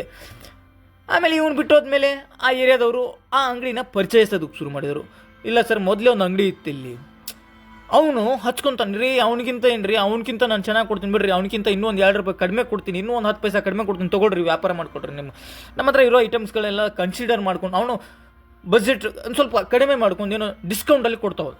ಅವನದು ಬರೀ 3 ತಿಂಗಳಲ್ಲಿ ಇಟ್ಟಾಗೋಯ್ತು, 1000 ಜನ ಕಸ್ಟಮರ್ಸ್ ಬರೋಕ್ಕೆ ಶುರುವಾದರು. ಆಮೇಲೆ ಕ್ರೆಡಿಟ್ ಅಕೌಂಟ್ಗಳು ಓಪನ್ ಆಯಿತು ಅವನ ಹತ್ರ. ಇದು ನೋಡಿ ಲಕ್ ಅನ್ನೋದು. ಯಾರು ಸ್ಟಾರ್ಟಪ್ ಕಂಪ್ನಿನ ಶುರು ಮಾಡಿದ್ರು ಆ ಕಂಪ್ನಿ ಒಂಚೂರು ಹೆಸರು ಮಾಡಿರುತ್ತೆ, ಬಟ್ ಅವ್ರಿಗೆ ಗೊತ್ತಿರಲ್ಲ. ಸರ್ಕ್ಯುಲರ್ ಆಗ್ತಾ ಇರುತ್ತೆ, ಅದು ಮೌತ್ ಟು ಮೌತ್, ಅದೆಂಥದ್ದು ಬಾಯಿಂದ ಬಾಯಿಗೆ ಅಡ್ವರ್ಟೈಸ್ ಆಗ್ತಾ ಇರುತ್ತೆ, ಅವ್ರಿಗೆ ಗೊತ್ತಾಗಲ್ಲ. ಯಾಕೋ ಕಸ್ಟಮರ್ ನಮ್ಮ ಹತ್ರ ಬರ್ತಾ ಇಲ್ಲ, ನನ್ನ ಕಡೆ ಮ್ಯಾನುಫ್ಯಾಕ್ಚರ್ ಆಗಿರುವಂಥ ಪ್ರಾಡಕ್ಟ್ಸ್ನ ಯಾರು ಸೆಲ್ ಮಾಡ್ತಾ ಇಲ್ಲ, ಅಥವಾ ನನ್ನ ಕಡೆ ಡಿಸ್ಟ್ರಿಬ್ಯೂಟರ್ ಬರ್ತಾ ಇಲ್ಲ, ಡೀಲರ್ಸ್ಗಳು ಬರ್ತಾ ಇಲ್ಲ, ನಾನು ಏನು ಮಾಡಲಿ ಮುಚ್ಚೋ ಅಂತಕ್ಕೆ ಬರುತ್ತೆ. ಮುಚ್ಚೋ ಅಂತಕ್ಕಂತಂದರೆ ಅವನಿಗೆ ಗೊತ್ತಿಲ್ಲ, ಬಟ್ ಹೊರಗಡೆ ಸರ್ಕ್ಯುಲರ್ ಆಗ್ತಾಯಿದೆ, ಅವ್ನಿಗೆ ಗೊತ್ತಾಗಲ್ಲ. ಆ ಮಾರ್ಕೆಟಿಂಗ್ ಸಿಸ್ಟಮೇ ಹಂಗಿದೆ. ಆ್ಯಕ್ಚುಲಿ ನಿಮ್ಮ ಮಾರ್ಕೆಟಿಂಗ್ ಸಿಸ್ಟಮ್ ಅಂದರೆ ಬಿಸ್ನೆಸ್ ಮಾರ್ಕೆಟಿಂಗ್ ಸಿಸ್ಟಮೇ ಹಂಗಿರುತ್ತೆ. ಯಾಕಂದರೆ ಅವ್ನಿಗೆ ಗೊತ್ತಿರಲ್ಲ ಮಾಲೀಕನಿಗೆ ಯಾರ ಪ್ರಾಡಕ್ಟ್ನ ಯಾರು ಬೈ ಮಾಡ್ತಿದ್ದಾರೆ, ಏನಕ್ಕೋಸ್ಕರ ಬೈ ಮಾಡ್ತಿದ್ದಾರೆ, ಅದರಲ್ಲಿ ಏನಾದರೂ ಒಂದು ಕ್ವಾಲಿಟಿ ಅನ್ನೋದು ಇರಬೇಕಲ್ಲ, ಅಥವಾ ಅದಕ್ಕೆ ಏನಾದರೂ ವಿಶೇಷತೆ ಇರ್ಬೋದಲ್ಲ, ಏನೋ ಒಂದು ವಿಶೇಷತೆ ಇರುತ್ತೆ. ಬಟ್ ಇವನದು ಆ ಪ್ರಾಡಕ್ಟ್ ಕೂಡ ಹೆಸರು ಮಾಡಿರುತ್ತೆ, ಬಟ್ ಅವ್ನಿಗೆ ಗೊತ್ತಿರಲ್ಲ. ಯಾಕೋ ರೆಶ್ಯೂ ನೋಡ್ತಿರ್ತಾನೆ ಬರೀ ಇವನು ಏನು ನೋಡ್ತಿರ್ತಾನೆ, ಬರೀ ಮಾರ್ಕೆಟಿಂಗ್ ರೆಶ್ಯೂ ನೋಡ್ತಿದ್ದೆ, ಈ ವಾರ ಹಿಂಗೆ ಹೈಕ್ ಆಯ್ತಾ, ತುಂಬ ಮ್ಯಾಪ್ ನೋಡ್ತಿರ್ತಾನೆ, ಗ್ರಾಫ್ ನೋಡ್ತಿರು. ಒಂದಿನ ಹೈ ಹೋಯ್ತು, ಒಂದಿನ ಡೌನ್ ಬಂತು, ಶಾಕ್ ಆಗ್ತಾನೆ, ಅಯ್ಯೋ ಹೋದವಾರ ಹೈ ಆಗಿತ್ತು, ಈ ವಾರ ಡೌನ್ ಯಾಕಾಯಿತು. ಹಾಗೆ ಒಂದು 2-3 ದಿನ ವೇರಿ ಆಗ್ತಾ ಹೋಗ್ತಾ 3 ತಿಂಗಳಾದಮೇಲೆ ಇವನಿಗೆ ಹಾಕಿರೋ ಬಂಡವಾಳಕ್ಕೆ ಎಲ್ಲಿ ಸಂಸ್ಕಾರ ಬರುತ್ತೋ ಅಥವಾ ಕುತ್ತು ಬರುತ್ತೋ ಅನ್ನೋ ಭಯದಿಂದ ಇವನು ಆಟೋಮೆಟಿಕ್ಕಾಗಿ ಫ್ಯಾಕ್ಟ್ರಿನ ಕ್ಲೋಸ್ ಮಾಡಿಬಿಡ್ತಾನೆ. ಬಟ್ ಇನ್ನೊಂದು ಗುಂಪು ಕಾಯ್ತಾ ಇರುತ್ತಿಲ್ಲಿ, ಏನು ಗೊತ್ತಾ, ಇದೇ ಸಿಮಿಲರ್ ಪ್ರಾಡಕ್ಟ್ನ ಮಾರ್ಕೆಟ್ಗೆ ಲಾಂಚ್ ಮಾಡ್ತಾರೆ, ಒಂಚೂರು ಆಚೀಚೆ ಮಾಡ್ತಾರೆ ಅಷ್ಟೇ. ಪ್ರಾಡಕ್ಟ್ ನೇಮನ್ನ ಒಂಚೂರು ಆಚೀಚೆ ಮಾಡ್ತಾರೆ, ಸಿಮಿಲರ್ ಪ್ರಾಡಕ್ಟ್ನ ಮಾರ್ಕೆಟಲ್ಲಿ ಲಾಂಚ್ ಮಾಡ್ತಾರೆ. ಆವಾಗ ಏನಾಗುತ್ತೆ, ಈಗ ಆಲ್ರೆಡಿ ಪಿಕಪ್ ಇತ್ತು, ಒಂಚೂರು ಎಲ್ಲೋ ಹೆಸರಿತ್ತು, ಆಚೀಚೆ ಎಲ್ಲೋ ಕಾಣ್ತಾ ಇತ್ತು ಮಾರುಕಟ್ಟೆಯಲ್ಲಿ, ಆ ರೀತಿಯ ಒಂದು ಪ್ರಾಡಕ್ಟ್ ಇದೆ ಅಂತ ಜನಗಳಿಗೆ ಗೊತ್ತಿತ್ತು. ಬಟ್ ಸಡನ್ನಾಗಿ ಈ ಹೊಸದಾಗಿ ಸ್ಟಾರ್ಟ್ ಮಾಡಿದ್ನಲ್ಲ, ಇವನ ಪ್ರಾಡಕ್ಟ್ ಸಿಗುತ್ತೆ, ಏನೋ ಒಂಥರ ಡಿಫ್ರೆನ್ಸ್ ಬರುತ್ತೆ ಆ ಪ್ರಾಡಕ್ಟು ಈ ಪ್ರಾಡಕ್ಟ್. ಬಟ್ ಇದು ಅವ್ರಿಗೆ ಒಂದು 10% ಡಿಸ್ಕೌಂಟ್ ಇಡ್ತಾನೆ ಅವನು. ಮೊದಲಿನ ಪ್ರಾಡಕ್ಟ್ಗೂ ಈಗಿನ ಪ್ರಾಡಕ್ಟ್ ಅದು ಒಂದು 500 ರೂಪಾಯಿ ಸಿಗುತ್ತೆ ಅಂದರೆ ಇವನು 450 ರೂಪಾಯಿ ಕೊಡ್ತಾನೆ, ಅಥವಾ 400 ರೂಪಾಯಿ ಕೊಡ್ತಾನೆ ಅಂತ ಇಟ್ಕೊಳ್ಳಿ. ಇದು ಏನಾಗ್ಬಿಡುತ್ತೆ, ಅದು ಮೋಸ ಮಾಡಿಬಿಟ್ಟು ಅವನು ನನಗೆ, ಅಥವಾ ಏನು ಗುರು ಆ ಪ್ರಾಡಕ್ಟ್ ನನಗೆ 500 ಸಿಗ್ತಾಯಿತ್ತು, ನೋಡು ಇವನು ಹೊಸ ಕಂಪ್ನಿ, ಏನು ಗುರು ಪ್ರಾಡಕ್ಟು ಅದ್ಭುತವಾಗಿದೆ, ಅವನು ಮತ್ತು ರೇಟು ಕಡಿಮೆ, ಸಖತ್ತಾಗಿದೆ ಗುರು, ಮೌತ್ ಟು ಮೌತ್ ಆಟೋಮೆಟಿಕ್ಕಾಗಿ ಅಡ್ವರ್ಟೈಸ್ ಆಗೋಕ್ಕೆ ಶುರು ಆಗುತ್ತೆ. ಆವಾಗ ಮೊದಲು ಹಾಕಿದ್ನೆಲ್ಲ ಕೈ ಸುಟ್ಕೊಂಡ. ತಾಳ್ಮೆ ಅನ್ನೋದು ಮುಖ್ಯ. ಯಾಕೆಂತಂದರೆ ಹಿಂಗೆ ಮಾರಾಟ ಮತ್ತು ಇವೆರಡೂ ಯಾರ ಕೈಯಲ್ಲೂ ಸಿಕ್ಕಿಲ್ಲ, ಮರಣನೂ ಸಿಕ್ಕಿಲ್ಲ, ಮಾರಾಟನೂ ಸಿಕ್ಕಿಲ್ಲ. ಹಾಗೆ ನಮ್ಮ ರೈತರು ಮಾತಾಡ್ತಾ ಇರ್ತಾರೆ ಅವಾಗವಾಗ, ಹೆಸರು ಬೆಳೆದ್ರೆ ಗಣೇಶ ಚತುರ್ಥಿ ಮುಗಿದ ಮೇಲೆ ಕೊಡ್ತೀನಿ, ಗಣೇಶ ಚತುರ್ಥಿ ಮುಗಿದ ನಂತರ ಕೊಡ್ತೀನಿ, ಅಥವಾ ಒಬ್ಬೊಬ್ಬರು ಅಂತಿರ್ತಾರೆ ಅಯ್ಯೋ ಇಟ್ಕೊಂಡು ಮರಗೋದಕ್ಕಿಂತ ಕೊಟ್ಬಿಟ್ಟು ಮರಗೋಣ. ಅಂದರೆ ಬೆಳೆದಿರೋ ದವಸ ಧಾನ್ಯನ ಇಟ್ಕೊಂಡು ನಾಳೆ ರೇಟ್ ಬಂದಿಲ್ಲ ಅಂತೇಳಿ ಮರಗೋದಕ್ಕಿಂತ ಇವಾಗ ಏನು ರೇಟ್ ಇದೆ ದಾಟಿಸ್ಬಿಡೋಣ. ಅದು ಈ ಆಹಾರ ಧಾನ್ಯಗಳಾಗೋಯ್ತು. ಯಾಕಂದರೆ ಇಟ್ಕೊಂಡ್ರೆ ಕೆಟ್ಟೋಗುತ್ತೆ, ಕೆಲವೊಮ್ಮೆ ಕೀಟಗಳು ಸೇರ್ಕೊಳ್ಳುತ್ತೆ, ಅವರು ಯೋಚನೆ ಮಾಡೋದು ಕೂಡ ಸರಿಯಾಗಿರುತ್ತೆ. ಬಟ್ ಈ ಪ್ರಾಡಕ್ಟ್ಗಳಿದಾವಲ್ಲ ಇವ್ರ ಬಗ್ಗೆ ಹೇಳೋಕ್ಕಾಗಲ್ಲ. ಯಾಕೆಂದರೆ ಇವು ಎಲೆಕ್ಟ್ರಿಕ್ ಪ್ರಾಡಕ್ಟ್ಸ್ ಇರ್ಬೋದು, ಅದು ಎಲೆಕ್ಟ್ರಾನಿಕ್ ಪ್ರಾಡಕ್ಟ್ಸ್ ಇರ್ಬೋದು, ಅಥವಾ ಇನ್ನೇನೋ ಪ್ರಾಡಕ್ಟ್ಸ್ ಇರ್ಬೋದು. ಇವುಗಳಿಗೆ ISO ಅಂತ ಇರಲ್ಲ, ಇಲ್ಲಿ ಕೆಡತೆ ಅಂತಿರಲ್ಲ. ನಾವೇನಾದರೂ ಹೆಚ್ಚು ಕಡಿಮೆ ಮಾಡಿದರೆ ಮಾತ್ರ ಕೆಡುತ್ತೆ ಅದು. ಈ ಕ್ವಾಲಿಟಿ ಇರುತ್ತೆ, ಕ್ವಾಂಟಿಟಿ ಇರುತ್ತೆ, ಇದಕ್ಕೆ ಗ್ರೇಡ್ಗಳಿರ್ತವೆ. ಹಾಗಾಗಿ ನೀವು ಮಾಡಿರೋ ಪ್ರಾಡಕ್ಟ್ನ ನೀವು ಮತ್ತೆ ಮ್ಯಾನುಫ್ಯಾಕ್ಚರಿಂಗ್ ಡೇಟ್ನ ಚೇಂಜ್ ಮಾಡಿಬಿಟ್ಟು ಮಾರಾಟ ಮಾಡ್ಕೋಬೋದು. ನಿಮ್ಮ ಕಂಪ್ನಿಲಿದ್ದರೆ ಅದು ನಿಮಗೆ ಕೆಡಿಸಲ್ಲ. ಹಾಗಾಗಿ ಆಹಾರಕ್ಕೆ ಸಂಬಂಧಪಟ್ಟಂತೆ ಈಗೇನಾದರೂ ಆಹಾರ ಉತ್ಪನ್ನಗಳು, ಈಗ ಕೋಲ್ಡ್ ಡ್ರಿಂಕ್ಸು, ಜ್ಯೂಸು, ಅಥವಾ ಈ ಪಿಜ್ಜಾನೋ, ಬರ್ಗರು, ಅಂದರೆ ಈ ಚಾಕ್ಲೇಟ್ಸು, ಕುರ್ಕುರೆ, ಆಮೇಲೆ ಈ ಜಂಕ್ ಐಟಮ್ಸು, ಇವುಗಳನ್ನೇನಾದ್ರು ಫ್ಯಾಕ್ಟ್ರಿ ಶುರು ಮಾಡ್ತಿದ್ದೀನಿ ಅಂತಂದರೆ ಒಂದಕ್ಕಿಂತ 100 ಬಾರಿ ಯೋಚನೆ ಮಾಡಿ ಶುರು ಮಾಡಬೇಕು. ಯಾಕಂತಂದರೆ ನೀವು ಮಾಡಿರುವಂಥ ಮ್ಯಾನುಫ್ಯಾಕ್ಚರ್ ಮಾಡಿರುವಂಥ ಅಥವಾ ನೀವು ಈಗ ಆಲ್ರೆಡಿ ಪ್ರೊಡಕ್ಷನ್ ಮಾಡಿರುವಂಥ ಇಷ್ಟು ಪ್ರಾಡಕ್ಟ್ ಸೆಲ್ ಆಗೋವರೆಗಾದರೂ ನೀವು ಕಂಪ್ನಿನ ನಿಂದ್ರಿಸಲೇಬೇಕು. ಇಲ್ಲಾಂದರೆ ಈ ಕಡೆ ನಿಮ್ಮ ಪ್ರೊಡಕ್ಷನ್ ಹಾಕಿರೋ ದುಡ್ಡು ವೇಸ್ಟು, ಪ್ರಾಡಕ್ಟು ವೇಸ್ಟು, ಆಮೇಲೆ ಇನ್ಯಾರು ಬಂದುಬಿಟ್ಟು ISI ಮಾರ್ಕ್ ಇಲ್ಲ, ಟ್ರೇಡ್ ಮಾರ್ಕ್ ಸರಿ ಇಲ್ಲ, ಇದ್ರ ಮೇಲೆ ಫುಡ್ ಅಥಾರಿಟಿಯಿಂದ ಸರ್ಟಿಫೈ ಇಲ್ಲ, ಅದು ಇಲ್ಲ ಇದು ಇಲ್ಲ ಅಂತೇಳಿ ಏನಾದರೂ ಬಂದು ತಕರಾರು ತಗೊಂಡು ಕೂತ್ಕೊಂಡ್ರೆ ತುಂಬಾ ಕಷ್ಟ ಅನುಭವಿಸ್ಬೇಕಾಗತ್ತೆ. ಹಾಗಾಗಿ ನೀವು ಯಾವುದೇ ಬಿಸ್ನೆಸ್ ಲೈನಿಗೆ ಬನ್ನಿ, ಹಲವಾರು ಮುನ್ನೆಚ್ಚರಿಕೆಗಳನ್ನು ತಲೆಯಲ್ಲಿಟ್ಕೊಂಡೇ ಬರಬೇಕು. ಸುಮ್ಮನೆ ಯಾರ್ಯಾರು ಈ ಸ್ಟಾರ್ಟಪ್ಪು ಮೋದಿಜಿಯವರು PMEGP ಕೊಡ್ತಿದ್ದಾರೆ, 10 ಲಕ್ಷ ಲೋನ್ ಕೊಡ್ತಾರೆ, ಹೆಂಗೋ ಬಿಡು 10 ಲಕ್ಷ ಲೋನ್ ಹಾಕ್ಸೋಣ, ಬಂದು ಬಿಸ್ನೆಸ್ ಸ್ಟಾರ್ಟ್ ಮಾಡಿಬಿಡೋಣ, ದುಡ್ಡಂಗಡಿನಾದರೂ ಇಟ್ಕೊಂಡು ಬಾಳ್ವೆ ಮಾಡೋಣ. ನೋಡಿರಿ, ಬೆಂಗಳೂರಲ್ಲಿ ಸ್ಟಾರ್ಟಪ್ಸ್ಗೆ ಏನು ಬರ ಇಲ್ಲ, ದಿನಕ್ಕೆ 100 ಸ್ಟಾರ್ಟಪ್ಸ್ ಹುಟ್ಟುತ್ತೆ. ಹಾಗೆ ಅವತ್ತೇ ಸಾಯಂಕಾಲ 100 ಸ್ಟಾರ್ಟಪ್ಸು ಕೊಲ್ಯಾಪ್ಸ್ನೂ ಆಗುತ್ತೆ. ತುಂಬ ನೋಡಿದ್ದೀವಿ ನಾವು, ಬೆಂಗಳೂರಲ್ಲಿ ಜಾಬ್ ಮಾಡ್ಬೇಕಾದ್ರೆ ನೋಡಿದ್ದೀವಿ ನಾವು. ನಮ್ಮದೇ ಕಂಪ್ನಿ ಹೆಸರು ಬೇಡ, ನಮ್ಮ ಪಕ್ಕದವರೇ ನಮ್ಮ ಕಂಪ್ನಿಯ ಅಂದರೆ ನಮ್ಮದೇ ಕಂಪ್ನಿಯ ಐಡಿಯಾನ ತೊಗೊಂಡು ನಮ್ಮ ಪಕ್ಕದ ಏರಿಯಾದಲ್ಲೇ ಒಂದು ಕಂಪ್ನಿ ಸ್ಟಾರ್ಟಪ್ ಆಯಿತು. ಇದು ನಾನು ಹೇಳ್ತಾ ಇರೋದು 2013-14ರಲ್ಲಿ. ನಮ್ಮ ಕಂಪ್ನಿ ಗ್ರೋವಲ್ಲಿತ್ತು, ತುಂಬ ಪೀಕಲ್ಲಿತ್ತು. ನಾವು ದೊಡ್ಡ ದೊಡ್ಡ ರಾಜಕಾರಣಿಗಳೆಲ್ಲ ಹಿಡಿದ್ಬಿಟ್ಟು ರಾಜ್ಯದ ಎಲ್ಲ ಮೂಲೆಗೂ ಸಪ್ಲೈ ಮಾಡ್ತಾಯಿದ್ವಿ. ಬಟ್ ಅವ್ರಿಗೆ ಆ ಐಡಿಯಾ ಇರಲಿಲ್ಲ. ಅವರು ಸುಮ್ಮನೆ ಏನೋ ಮಾಡ್ತೀನಿ ನಾವು ಮಾಡ್ತೀವಿ, ಹೆಂಗೋ ರಾವ್ ಅವ್ರು ಮಾಡಿದ್ದಾರೆ ನಾವು ಮಾಡ್ತೀವಿ ಅಂತೇಳಿ ಮಾಡೋಕ್ಕೆ ಹೋಗಿ ಸುಮಾರು ದುಡ್ಡು ಹಾಕ್ಬಿಟ್ಟು ಒಂದು ವರ್ಷ ನೋಡಿಲ್ಲ ನಾನು ಅದನ್ನು. ಒಂದು ವರ್ಷ ಹಾಗೆ ನಮಗೆಲ್ಲ ಆಫರ್ಗಳು ಕೊಟ್ಟರು, ಬರ್ರಪ್ಪ ನಾವು ನಿಮಗೆ ಒಳ್ಳೆ ಆಫರ್ ಕೊಡ್ತೀವಿ, ಚೆನ್ನಾಗಿ ಕೊಡ್ತೀವಿ, ಸಂಬಳ ಸ್ಯಾಲ್ರಿ ಕೊಡ್ತೀವಿ. ನಮಗೆ ಈ ಕಂಪ್ನಿಯವರು ಏನು ಕೊರತೆ ಮಾಡಿರಲಿಲ್ಲ, ನಾವು ಬಿಟ್ಟು ಹೋಗೋಕ್ಕೆ ಮನಸ್ಸು ಮಾಡಲಿಲ್ಲ. ಯಾಕಂತಂದರೆ ನಮಗೆ ಫಸ್ಟ್ ಥಿಂಗು, ನಾವು ಕಾಲೇಜಿಂದ ಹೋದ ತಕ್ಷಣ ನಮಗೆ ಒಂದು ಕಲೆನ ಗುರುತಿಸಿ ಒಂದು ಸಂಬಳ ಕೊಟ್ಟು ನಮಗೆ ನೋಡ್ಕೊಂಡಿದ್ದು, ಅಥವಾ ನಮಗೆ ಒಂದು ಉಣ್ಣಕ್ಕೆ ಅಥವಾ ಆ ಊಟಕ್ಕೆ ದಾರಿ ಮಾಡಿಕೊಟ್ಟಂಥ ಕಂಪ್ನಿ ಅದು. ಋಣ ಇರುತ್ತೆ, ಬಿಟ್ಟು ಬರೋಕ್ಕಾಗಲ್ಲ. ಹಾಗೆ ನಾವು ಬಿಟ್ಟು ಹೋಗಲಿಲ್ಲ. ಬಟ್ ನಮ್ಮಲ್ಲೇ ಒಂದಿಷ್ಟು ಜನ ಇದ್ದರು, ಅವರು ಬಿಟ್ಟು ಹೋದರು, ಆ ಕಂಪ್ನಿಗೆ ಶಿಫ್ಟ್ ಆದರು. ಬಟ್ ನಾವು 2012ರಲ್ಲಿ ಏನೋ ಶುರುವಾಗಿತ್ತು, 2013 ಮಾರ್ಚ್ ಏಪ್ರಿಲ್ಗೆ ನಾನು ವಾಪಸ್ ಆ ಕಂಪ್ನಿ ಹೆಸರು ನೋಡಲೇ ಇಲ್ಲ, ಅದು ಕೇಳಲೂ ಇಲ್ಲ. ನಾನು ಇಲ್ಲಿ ತುಂಬ ಭರಾಟೆ ಮಾಡಿದ್ರು, ಪೇಪರಲ್ಲೆಲ್ಲ ಆ್ಯಡ್ಗಳನ್ನ ಕೊಟ್ಟರು, ಅಡ್ವರ್ಟೈಸ್ಮೆಂಟ್ ಮಾಡಿದರು. ತುಂಬ ಪೀಕ್ಗೇನೋ ಹೋಗ್ಬಿಡುತ್ತೇನೋ, ನಮ್ಮ ಕಂಪ್ನಿಯವರೆಲ್ಲ ಸಡನ್ನಾಗಿ ಶಾಕ್ ಆಗಿದೆ, ಇದೇನು ಗುರು ನಮ್ಮನ್ನು ಕಾಂಪಿಟೇಟರ್ ನಮಗಿಲ್ಲ ಅಂತ ಅಂದ್ಕೊಂಡಿದ್ವಿ, ನೋಡು ನಮ್ಗೆ ಎದುರಿಗೆ ಕಾಂಪಿಟೇಟರ್ ನಮ್ಮ ನೆಕ್ಸ್ಟ್ ಏರಿಯಾದಲ್ಲಿ ಇದ್ದಾರೆ ಅಂತೆಲ್ಲ. ನಮ್ಮ ಬಾಸ್ ಎಲ್ಲ ತುಂಬ, ನಮ್ಮ ಮ್ಯಾನೇಜಿಂಗ್ ಡೈರೆಕ್ಟರು, ನಮ್ಮ ಪ್ರಾಜೆಕ್ಟ್ ಇಂಜಿನಿಯರು, ಎಕ್ಸಿಕ್ಯೂಟಿವ್ ಇಂಜಿನಿಯರ್ ಎಲ್ಲ ತಲೆ ಕೆಡಿಸ್ಕೊಂಡಿದ್ರು. ಬಟ್ ನೋಡೋದು ಬರ್ತಾ ಯಾವ ಲೆವೆಲ್ಲಿಗೆ ಮಾರ್ಕೆಟಿಂಗ್ ಅಂತಂದರೆ ಅಡ್ವರ್ಟೈಸ್ ಮಾಡಿದ್ರು ಅಂತಂದರೆ, ಪ್ರತಿಯೊಂದು ಪೇಪರಲ್ಲೂ ಅಡ್ವರ್ಟೈಸ್ಮೆಂಟು, ಪಾಂಪ್ಲೆಟ್ಸ್ಗಳು, ಪ್ರತಿ ಪೇಪರಲ್ಲಿ ಪಾಂಪ್ಲೆಟ್ಸ್ಗಳು. ನಮ್ಮಲ್ಲಿ ಕಡಿಮೆ ದರದಲ್ಲಿ ಸಿಗುತ್ತೆ, ನಮ್ಮಲ್ಲಿ ಹೋಮ್ ಡೆಲಿವರಿ ಫ್ರೀ ಇರುತ್ತೆ, ನಾವು ಇದನ್ನು ಮಾಡ್ತೀವಿ, ನಾವು ಅದನ್ನು ಮಾಡ್ತೀವಿ, ನಮ್ಮದು 5 ಇಯರ್ ಗ್ಯಾರಂಟಿ ಕೊಡ್ತೀವಿ, 2 ಇಯರ್ ಗ್ಯಾರಂಟಿ ಕೊಡ್ತೀವಿ. ಉತ್ಪನ್ನದ ಹೆಸರು ಬೇಡ, ಯಾಕಂತಂದರೆ ಉತ್ಪನ್ನದ ಹೆಸರು ಹೇಳಿಬಿಟ್ರೆ ಕಂಪ್ನಿಗೆ ರಿಲೇಟ್ ಆಗಿಬಿಡುತ್ತೆ. ಉತ್ಪನ್ನಗಳು ಈ ಥರ ಅವರು ನಮ್ಮ ಕಡೆ ಒಂದು ಸುಮಾರು ನಮ್ಮ ಕಡೆ ಸಿಮಿಲರ್ ನಮ್ಮ ಕಂಪ್ನಿಯಲ್ಲಿರುವಂಥ ಪ್ರಾಡಕ್ಟ್ಗೆ ಸಿಮಿಲರ್ ಆಗಿ ಪ್ರಾಡಕ್ಟ್ಗಳನ್ನ ಆಚೆ ತಂದರು ಅವರು. ನಮ್ಮದು 45,000 ಇದ್ದರೆ ಅವ್ರಿಗೆ 32,000 38,000. ನಮ್ಮದು ಹೈ ಎಂಡ್ ವೇರಿಯಂಟೇ ನಮ್ಮದು 1,47,000 1.5 ಲಕ್ಷ ಇದ್ದರೆ ಅವನು 1,30,000ಕ್ಕೆಲ್ಲ ಹಾಕಿಕೊಡ್ತಿದ್ದ. ಬಟ್ ಬ್ರ್ಯಾಂಡ್ ವ್ಯಾಲ್ಯೂ ಬೇಕಲ್ಲ.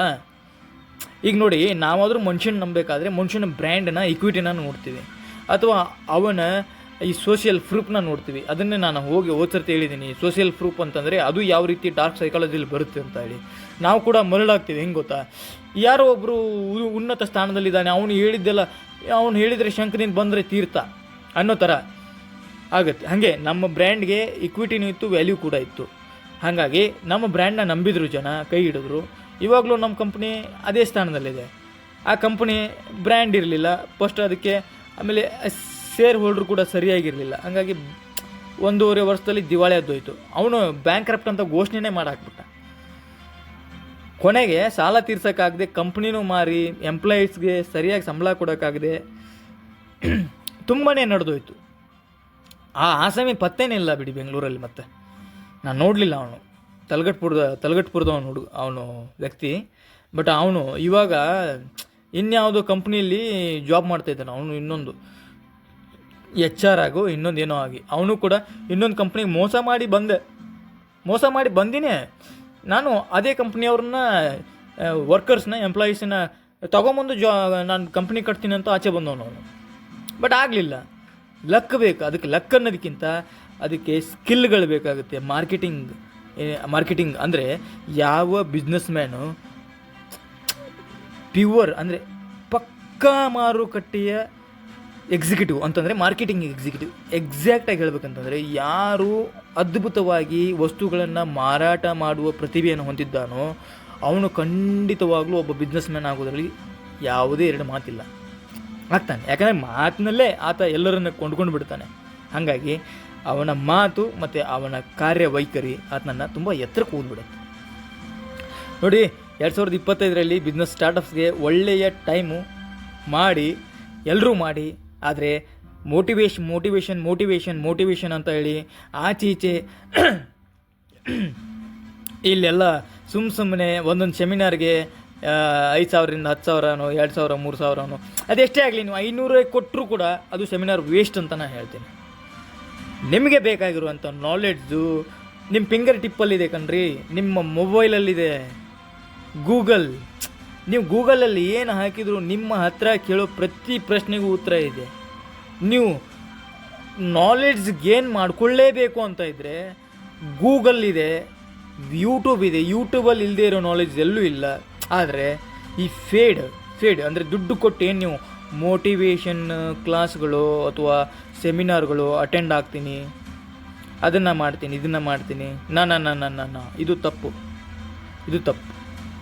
ಇದನ್ನು ಖಂಡಿತವಾಗ್ಲೂ ಮಾಡಬೇಡಿ. ಯಾಕೆಂದರೆ ಯಾರು ಎಷ್ಟೇ ಇಂಜೆಕ್ಟ್ ಮಾಡಿದರೂ ನಿಮ್ಮ ಪ್ರೇರಣಾ ಶಕ್ತಿ ಅಥವಾ ನಿಮ್ಮ ಜಾಗೃತ ಮನಸ್ಸಲ್ಲಿ ಅದರ ಬಗ್ಗೆ ಆಲೋಚನೆ ಇಲ್ಲ, ನಾವು ಏನಾದರೂ ಸಾಧಿಸಬೇಕು ಅನ್ನುವಂಥ ಹುಮ್ಮಸ್ಸಿಲ್ಲ, ಕಿಚ್ಚಿಲ್ಲ, ಛಲ ಇಲ್ಲ ಅಂತಂದರೆ ಆ ಕಡೆಯಿಂದ ಎಷ್ಟು ಇಂಜೆಕ್ಟ್ ಮಾಡಿದ್ರು ಅಥವಾ ಎಷ್ಟು ಹೊಯ್ಕೊಂಡ್ರು ಅದು ನಿಮ್ಮ ತಲೆಗೆ ಹೋಗಲ್ಲ. ಅಕಸ್ಮಾತ್ ನಿಮ್ಮ ತಲೆಯಲ್ಲೇ ಒಂದು ಕಿಚ್ಚಿತ್ತು ಅಂತಂದರೆ, ಸಾಧಿಸ್ತೀನಿ ಅನ್ನೋವಂಥ ಹುಚ್ಚು ಇತ್ತು ಅಂತಂದರೆ ಖಂಡಿತವಾಗ್ಲೂ ಯಾವ ಮೋಟಿವೇಶನ್ ಅವಶ್ಯಕತೆಯೂ ಇಲ್ಲ.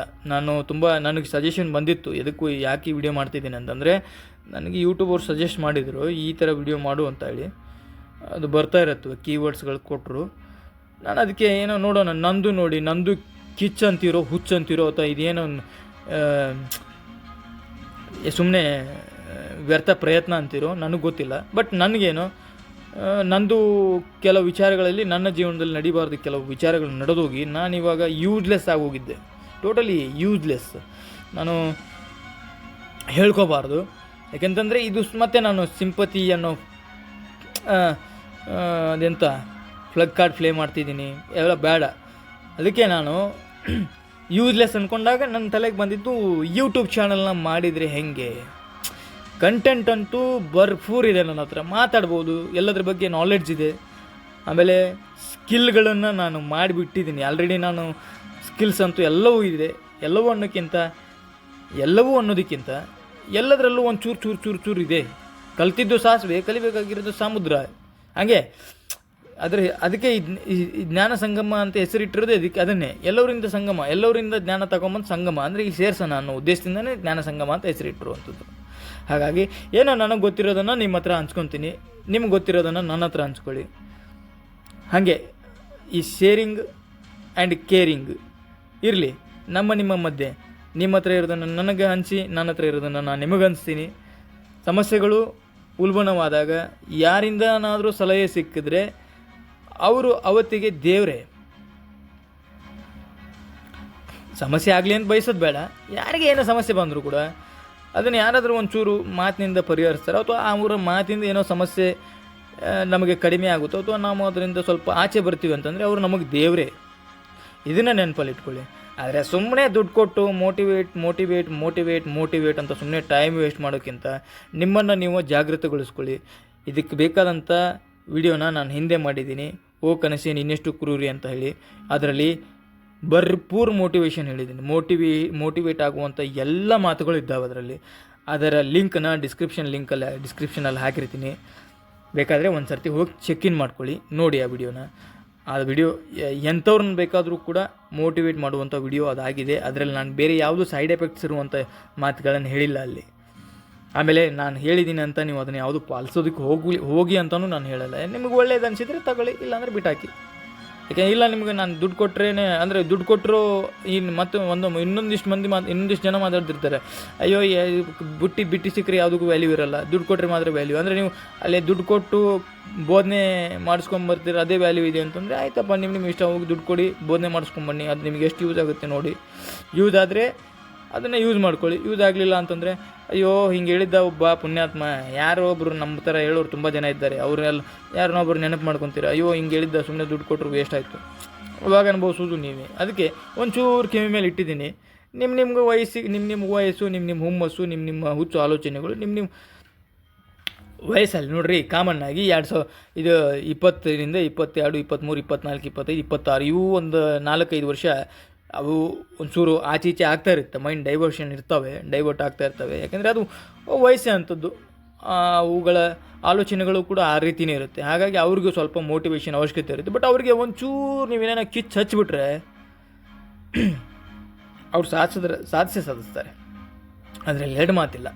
ಹಾಗಾಗಿ ಇವತ್ತಿನ ವಿಡಿಯೋ ಮೋಟಿವೇಶನ್ ಸ್ಪೀಕರ್ಸ್ಗಳ ಬಗ್ಗೆನೇ ಆಗಿತ್ತು. ಬಟ್ ತುಂಬ ಜನರ ಹೆಸರು ಹೇಳ್ಬೋದಿತ್ತು, ಬಟ್ ಬೇಡ. ಯಾಕೆಂತಂದರೆ ಅವ್ರದ್ದು ಬಿಡಿ, ಅವ್ರವ್ರು ಏನೋ ಮಾಡ್ಕೊಂಡು ಮಾಡಿದವ್ರು ಪಾಪ ಆಡಿದವ್ರ ಬಾಯಲ್ಲಿ, ಯಾಕೆ ಅವ್ರವ್ರ ಕರ್ಮ ಅವ್ರವ್ರ ಹಿಂಬಾಲೆ. ನಾವು ಮಾತಾಡಿದ್ವಿ, ನಮ್ಮ ಕರ್ಮ ನಮ್ಮ ಹಿಂಬಾಲೆ. ಅವ್ರವ್ರ ಪಟ್ಟಿ ಅವ್ರ ಜೊತೆಗಿರುತ್ತೆ, ನಮ್ಮ ಪಟ್ಟಿ ನಮ್ಮ ಜೊತೆಗಿರುತ್ತೆ. ಆಯಿತಾ? ಇಷ್ಟ ಆದರೆ ಲೈಕ್ ಮಾಡಿ, ಕಮೆಂಟ್ ಮಾಡಿ, ಶೇರ್ ಮಾಡಿ. ನಿಮಗೆ ಏನಾದರೂ ಡೌಟ್ಸ್ಗಳಿದ್ದರೆ ಅಥವಾ ನಿಮಗೇನಾದರೂ